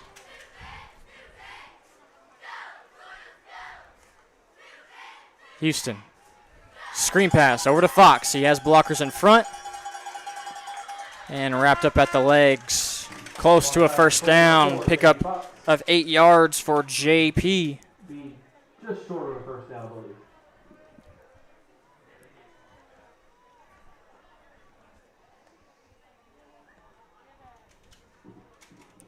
That is now the 25th pass attempt from Houston. And he is 17 for 25. And most of his passes have been really, really good passes. No really errant ones or ones that I think he really wanted back. Well, maybe the one by Arnold. And here's an opening hole for Zach Arnold. Here he goes. He bounces off one guy, makes another man miss, and he's into the end zone. Able to bounce off tacklers and use that speed to bust through. Zach Arnold with his 1st rushing touchdown of the season. From 43 yards out.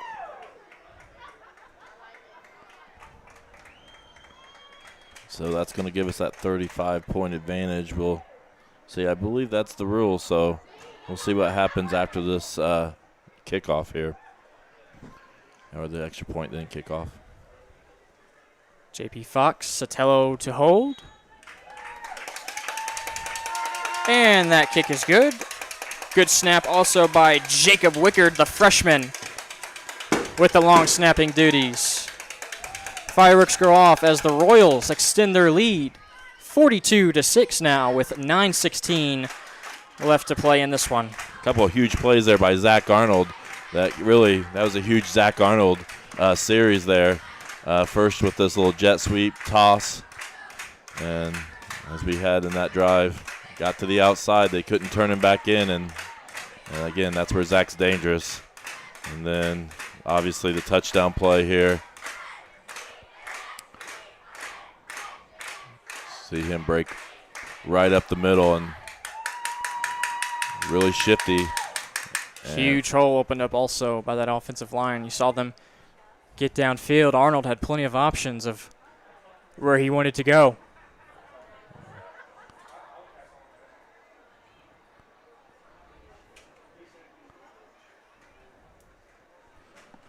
Arnold gets his first score of the night and on the season. It was just the 5th rushing attempt also for Zach Arnold tonight. He is at 70 yards rushing. He did have that fumble earlier, but that's not going to be talked about. We have well forgotten about that fumble, and now the Royals with this 36-point lead. We will, after this kickoff, we think we should see the running clock for the rest of the night.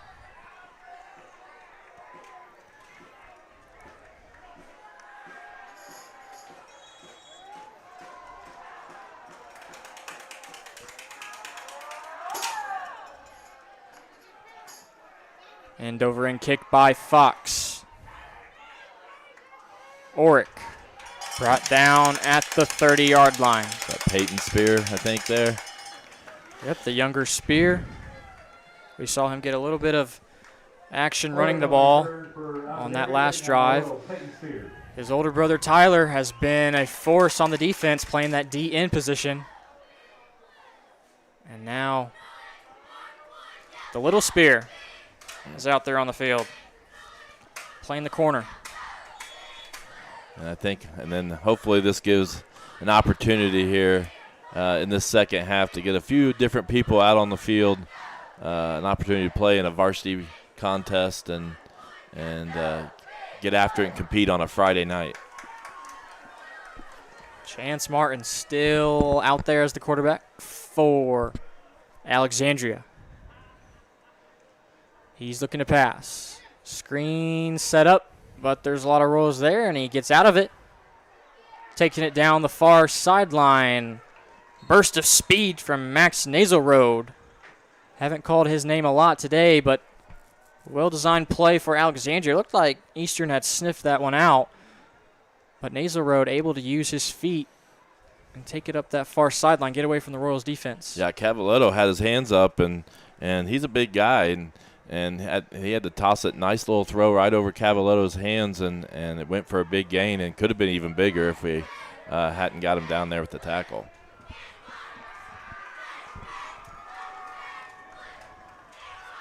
To the 49-yard line.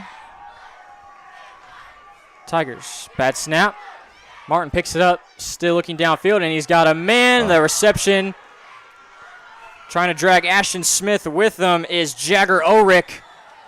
And he's finally brought down at the 5-yard line. Huge completion for Alexandria, 47 yards. Martin to Orick. Yeah, we just kind of, our defensive back I didn't see who it was, but kind of just misjudged the throw and went and leaped, and it went right over his hands. And great play there by the Tigers and trying to get something positive going for them. It's been a while since we've seen a big play from Alexandria. The second longest completion tonight for the Tigers, 47 yards.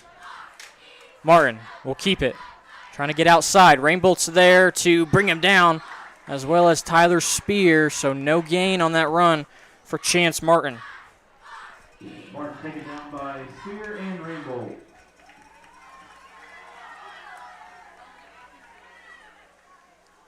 Bring up a second down, goal to go for the Tigers. Defense back against the wall here, get a chance to really buckle down, see if they can stop them in this short yardage situation. Martin moves Naselroad to his left. Looking right. Going to step up in the pocket is Martin. Try to get to the edge. Rainbolt's there again to bring him down. May have gotten 2 yards on that carry, but not breaking the plane yet are the Tigers Royals trying to stay strong. Solid tackle there by Cole Rainbolt. Really squared him up and got him down in a one-on-one type of situation. One of those two-way players for the Royals still out there on defense. Have a few substitutions out there. Ashton Smith playing the corner. Kane Sotelo also out there. Peyton Spear at the other corner. So with this lead, starting to see some young guys get their name on the field. Here's Martin.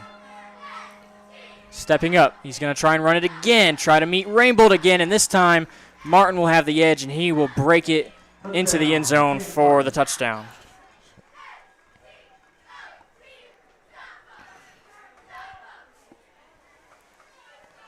Chance Martin with his second rushing touchdown of the night. He has been the only man to score.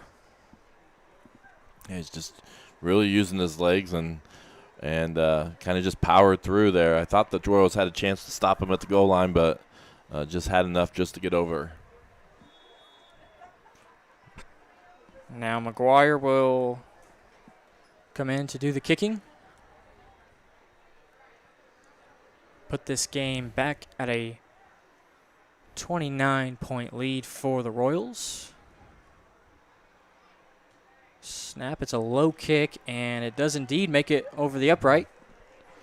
So McGuire adds on the PAT to make it 42-13 here at Eastern Hancock. 5 minutes and 1 second left to go in this third quarter.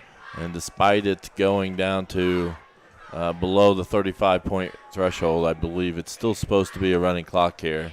So I'm not sure. I'm assuming on a score they stop it, and that's where the situation we're in right now.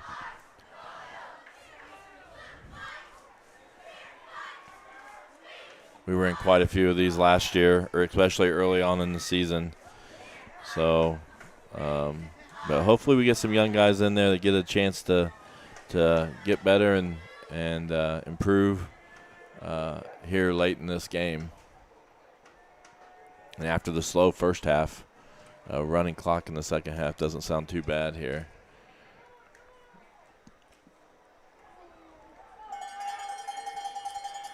Alexandria last year averaged giving up 29 points to their opponents. Now so far Eastern Hancock has put up 42. Last year the Tigers averaged 32 points on the offensive end. And for the Royals, they averaged 33 points. So very similar offenses if you consider the 2019 statistics. But now we are into 2020, and the Royals with a hot start to begin the season. 42 on the board so far. They're stopping the clock, so I don't know. I don't know if we're misinterpreting the rule or there we go. They're starting it now. Yeah, the head referee, he gave the wind it signal. So hopefully it'll stay that way for the rest of the game.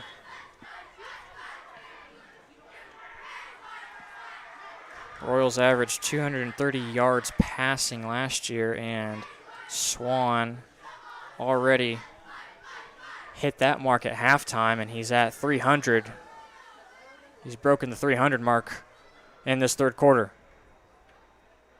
And he's looking to his right side. Fox over the middle at the 40. Tries to bounce it outside, pick up a few extra yards, and he will. Down the sideline, has some blockers with some receivers, and inside the 40-yard line, down to the 35. Nice pickup for J.P. Fox, 22 yards on the reception. And one thing we're definitely getting out of this is we're getting a lot of yards after the catch. So it's the good throw, good catch, and then the receivers are doing a nice job at really pushing upfield. I'd say north and south, but we're really going east and west here, but getting toward the goal line. Great blocking by the receivers for J.P. Fox. We know about the speed of this receiving core, but the blocking has allowed for a lot of yards after the catch. 5 wide, Swan, quick throw. Fox again at the 30. Nice juke move, makes one guy miss and dragged out of bounds close to the 15-yard line. Nearly another 20-yard pickup again for J.P. Fox. He's had 2 consecutive catches and 40 quick yards.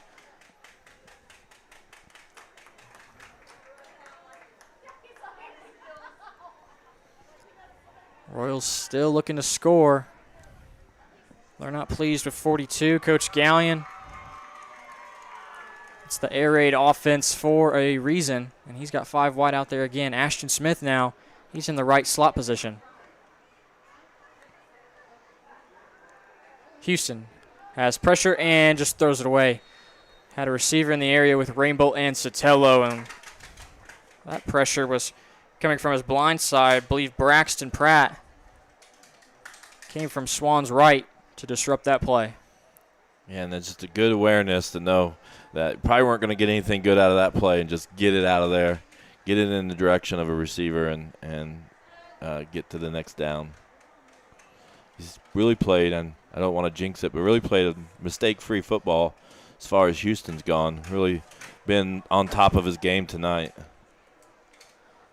Smart with the football. Passes are on the money tonight for Houston Swan.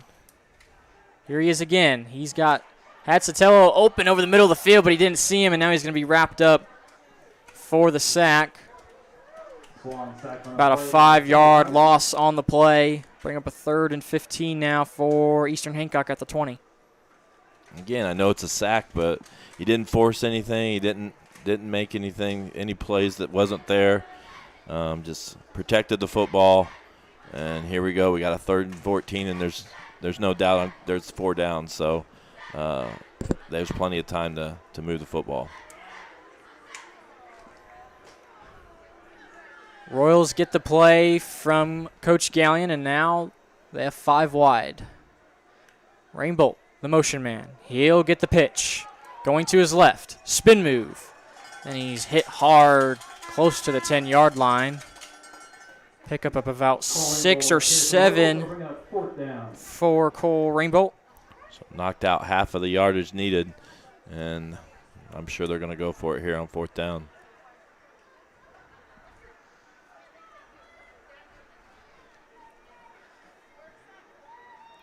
Temperature has dropped just a little bit.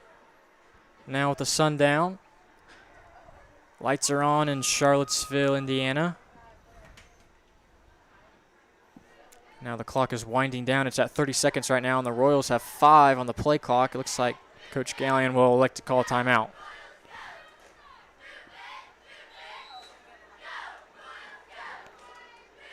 Clock's still running. They're not stopping it. So apparently, there they go. I'm trying to decide. At first, I thought, okay, they're just gonna. About 5 extra seconds ran off of that. So we'll call the timeout. Coach Gallion going to use this time to come up with something on this 4th down inside the 15. Do you want to mention real quick just one of the reasons we're really pushing the family sponsorship is also the IHSA is kind of pushing a platform that would charge $10 per game to view the live stream, and that's something that we kind of considered, we looked at, and we decided that it really probably wasn't the best fit for Eastern Hancock. And we thought that really cut down our viewers, and so that's why we went the donation route. And so one of the reasons we're trying to push these family sponsors is because we don't want to go to that $10 per game charge to watch these live streams. So please consider to become a family sponsor so we can avoid going to that. So far we've had some great support just in the 3 volleyball games we've had this season, and hopefully some of you consider as well. Looks like we're going for a field goal here. JP Fox, ball is at the 14. Sotelo has his knee down at the 21, so it's a 31-yard field goal. Fox, kick is up. It is through the uprights and good. So not only are we kicking extra points, which hasn't really been typically in our game plans usually, now we're kicking field goals. So it's been a while since we have someone kicking field goals. Cooper Henderson was outstanding a few years ago at kicking, and JP doing a nice job here in his senior season. I believe one practice we tried Cooper at 50. I don't think he hit 50, but he hit 45. Oh, wow. So he was really banging them Thursday practice. And then I believe when I played that A.J. Meggie, he was our kicker, and we probably only attempted one field goal in 4 years of high school football. So, yeah, it's not – I mean, overall it's not common to see a high school team kick field goals, let alone a small team like us. Yep. You're going to see it with those big schools. But nice boot from J.P. Fox. He has been 4 for 5 overall with kicks, 3 for 4 on PATs, and that field goal of 31 yards. Yep. So nice to see us have that option if we need it down the line. I remember Cooper's in the state championship he had in 2013. He had a difficult angle because you get some interesting angles in high school football, and he drilled it right before halftime. So that's one of the most memorable kicks I can remember for Eastern Hancock. Right hash, I believe Yep. that kick was. So now JP will kick this one away.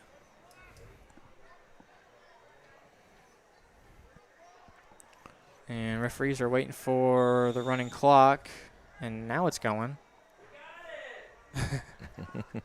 Head referee is making a overly doing the wind it gesture, and now the clock is going to run out. So we won't see a kickoff yet until the start of the fourth quarter.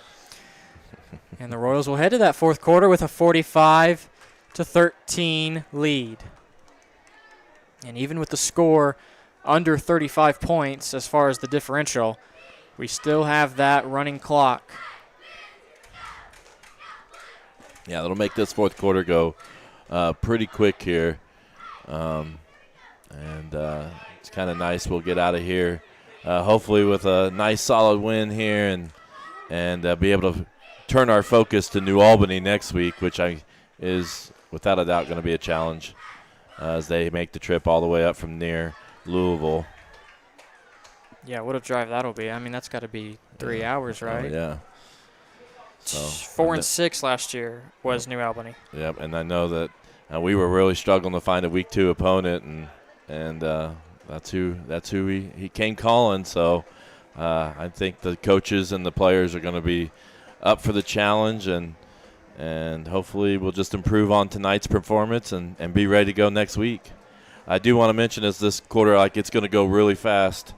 We will be calling for a Paxton Farm Sweet Corn Player of the Game at the end of the game, or toward the end of the game. So if you have a suggestion on who you think should be win the award, put that in the comments, put that in the chat, and we'll put that into consideration. So we appreciate all the viewers. I think our numbers are going up and down, but right now I've seen it as high as 125 at different times. I'll know the numbers later tonight when I look back at it, but we had a great audience, one of our best audiences on the live stream, and we've had such great support from all of you, and we really appreciate it.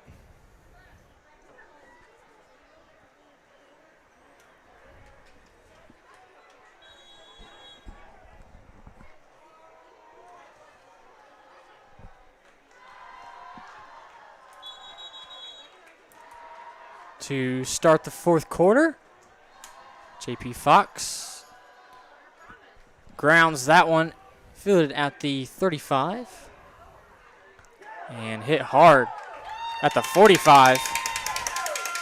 Didn't catch who was on the return. Let's see, that would be Eli Whitman. He's a senior. Gets some decent field position for Alexandria.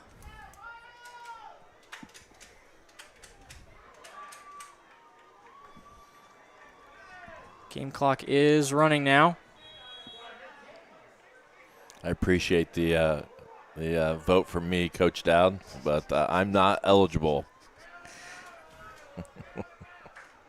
That's a shame.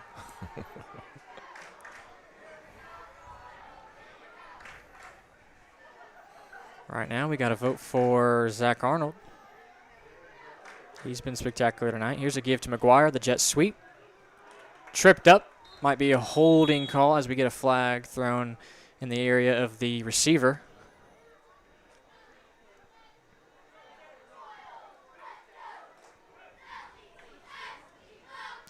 Coach Armstrong. They're looking at Coach Armstrong for the decision. And they're going to accept that holding penalty, and now it'll push the Tigers back to the 30-yard line, so a 15-yard penalty on Alexandria, that holding, and it's only the second penalty of the game for Alexandria. Royals on the other end have 4. Hopefully that's right. May have missed one here or there, but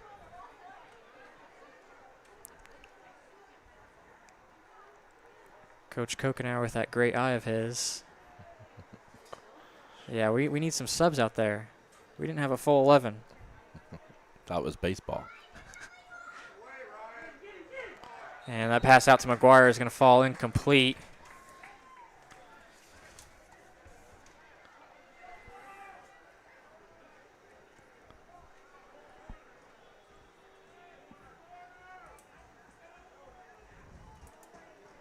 I think Coach Dowd might be our fan of the game. She's been active in the chat. She has been. We do have that. Oh wait, Cody Hibbert always wins fan of the game. Oh, well, what a shame. So even though he's coach, there's his graphic. He can be coach of the game. Oh. And yes, Houston Swan has been terrific tonight. No turnovers. 4 passing touchdowns. Oh, he was and down. Then also the 1 receiving touchdown. That pass out to Jagger Ulrich. He caught it and he fell down. Knee down at the 30-yard line. Well, Swan's definitely had a solid game and I mean really just dominated with the passing game tonight. More substitutions. A few other probably get some of these guys' names. Got Gavin Scroggins. He's a freshman at cornerback. Kane Sotelo next to him over the slot. Also Braden Tencher playing middle linebacker. Martin might get sacked. He gets away from it, though.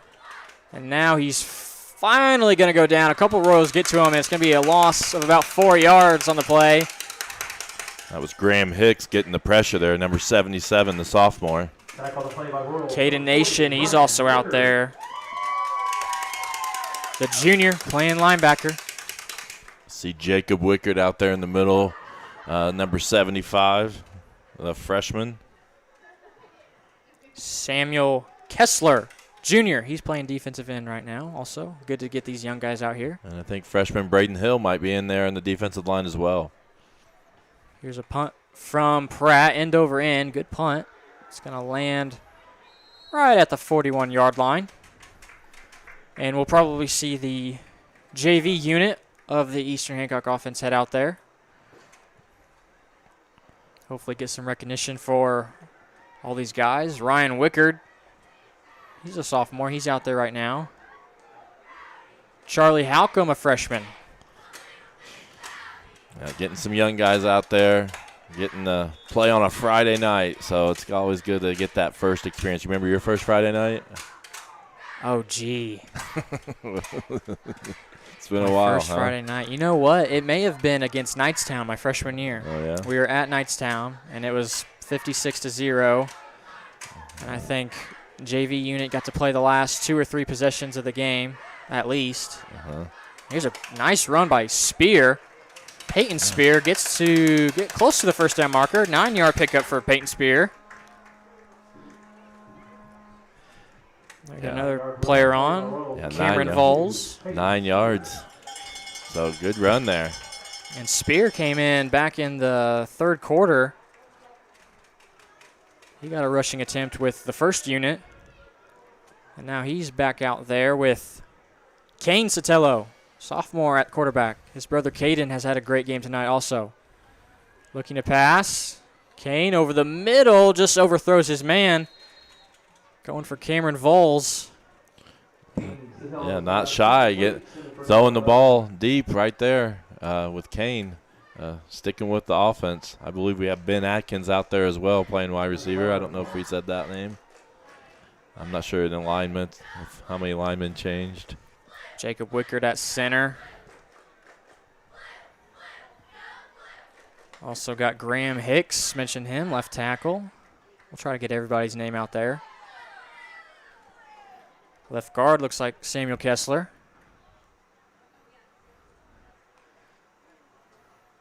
Ooh, Sotelo should have kept that one most likely. Give off to Spears, going to lose 2 yards and now bring up a 4th down and 3. Almost looked like they were offsides, but they were in the backfield so quickly. He really didn't have anywhere to go once he got the ball. Braden Tincher's at right guard and Caden Nation's at right tackle, so that'll... JV coach Cody Hibbert's giving the calls now, so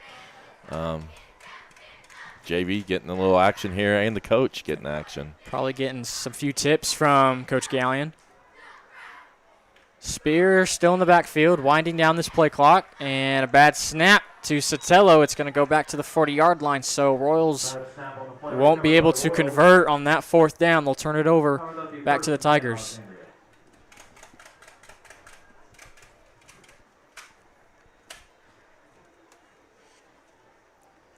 But overall, a great drive there for that JV unit. Right, got a good first down run by Spear and had a deep throw that was close to being completed. So, and Sotelo able to stand in that pocket confidently, throw that ball downfield. First unit still in for Alexandria. Let's see what they can do against the youngsters for Eastern Hancock.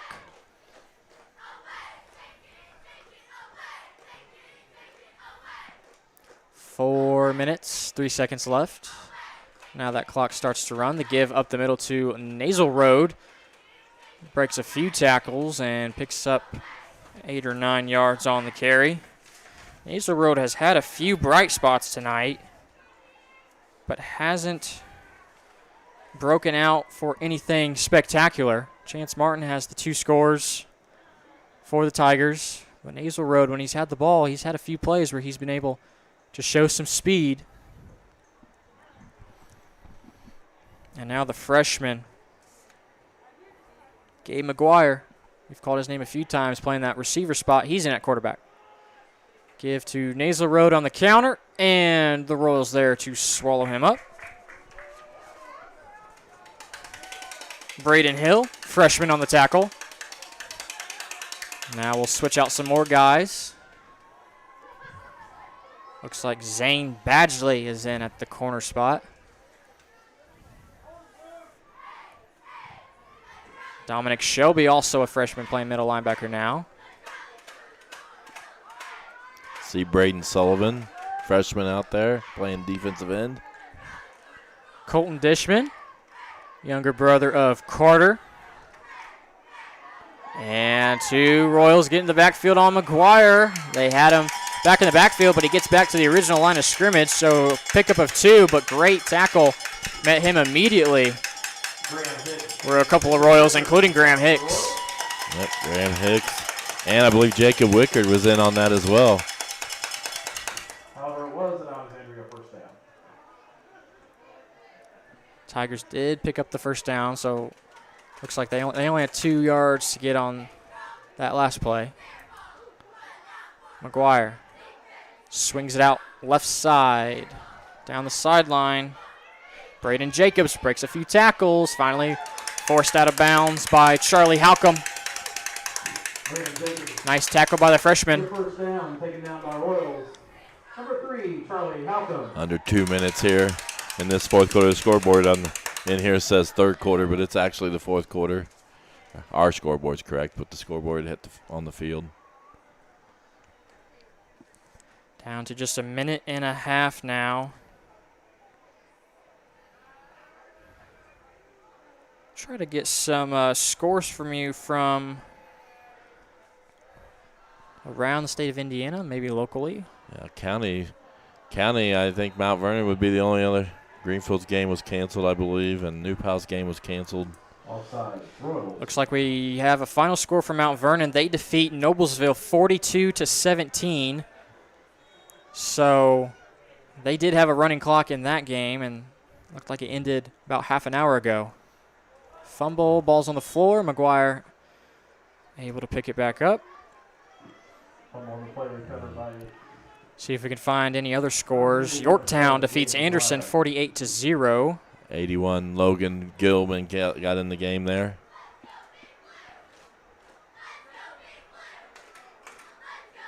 See if we can check out games from around the conference. Monroe Central, they're up 22-8 on Wabash. That's in the third quarter. There's a touchdown pass from McGuire to Braden Jacobs.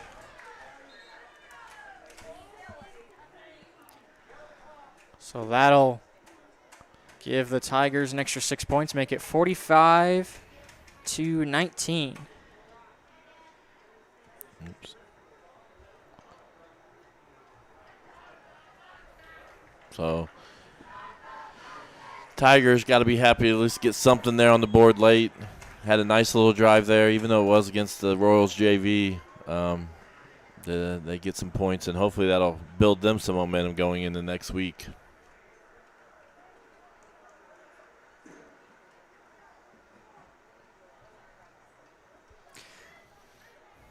Two-point conversion now. McGuire, the lefty, converts it. Abram May, a freshman, brings in that two-point conversion. So now that'll extend. That'll bring the lead to 24. I think that's going to be – I think they'll start the clock, and that'll probably be the last play. I doubt that we kick this off. I'm interested to see how the end of the game here goes. I know the volleyball teams have just been kind of waving to the other team and haven't really had the handshake line. I'm not sure what the right thing is for football in these situations. Saw a scrimmage game where it was Park Tudor and Heritage. They just tapped the helmet. I don't know if they go by, if they walked by each other and didn't touch but tapped the helmet, but I know they talked about doing that after their football scrimmage last Friday. So, yes, the clock will run. It's under 5 seconds. And now the buzzer will sound, and the Royals will open up their 2020 football season with a very nice win over the visiting Alexandria Tigers, 45-21. The final score, and as you see, the Royals just giving a wave to the Tigers. Tigers will wave back, and now both teams will head to opposite sides of the field. So I think it's important that we respect all the social distancing that we can, because we want as much football this season as we can get, and if it takes a new ways to do things like that, we're all for it. So we want to see as many, not just football, but all sports to be able to complete their season. We don't want to happen what happened in the spring. So really, really good game for the Royals tonight. I am really impressed with the offense and defense. I think if the coaches, they're always going to look for something to pick on. They're probably going to look at those turnovers a little bit, a little sloppy with the football. But overall, I mean, I don't think they can complain too much. In fact, I bet they expected to be a little bit more rusty than they were, considering there was no scrimmage. Right, no penalties to really talk about, just 4 on my count. A little bit of everything. But other than that, like you said, the 2 turnovers, and those happened early in the game. So that's, I think, one thing you can take positively about the turnovers is that you got them out of the way, maybe some week 1 jitters, some week 1 rust, and then you're able to bounce back. And Arnold, who had the fumble, bounces back with a huge rushing touchdown. That one drive belonged to him. He had most of the yards there. Rainbolt had a fumble, but comes back and finishes with 2 receiving touchdowns. And we'll talk about Houston Swan as well. What a game for him. We'll try to tally up some final numbers for him, but at halftime already had 276 yards for 4 touchdowns. So probably well over the 350 mark, close to it. And he ends up with those 4 touchdown passes as well as a rushing touchdown. Right, so really impressive. And I think we've got to look at, we're looking at the player of the game, and we're I think that might be the direction we need to go. I mean, we could go with a lot of people. We'll talk about the candidates, but Houston was outstanding. Cole with the multiple touchdowns. Zach was just the speed. JP with the solid hands there. He dropped a couple early, but then he was solid there. Defensively, Caden Sotelo. I thought Chase Riggs was good defensively as well. We mentioned his name a few times. So lots of people I think we could consider, but I'm kind of leaning because the numbers of Swan are pretty impressive, and you consider that he got those numbers with a running clock where he didn't play a typical second half. So and most of those numbers coming in the first half, just plenty of drives. You forget about the 2 turnovers, and each drive after that they responded well. He took care of the football. That was the one thing. No interceptions, no fumbles, and even when he was pressured, was able to either chuck it and run or throw it away. So taking care of the football was key for Houston Swan tonight. Right. So I think our Paxton Farms Sweet Corn player of the game is going to go to Houston Swan tonight, and so congratulations to him for that.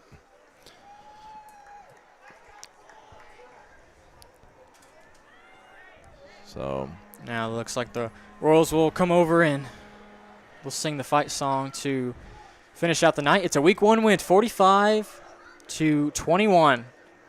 Now the Royals will focus their attention next week. They will be home again against New Albany. A 5A squad are the Bulldogs. 4-6 last year, and they got quite a trip from way down south.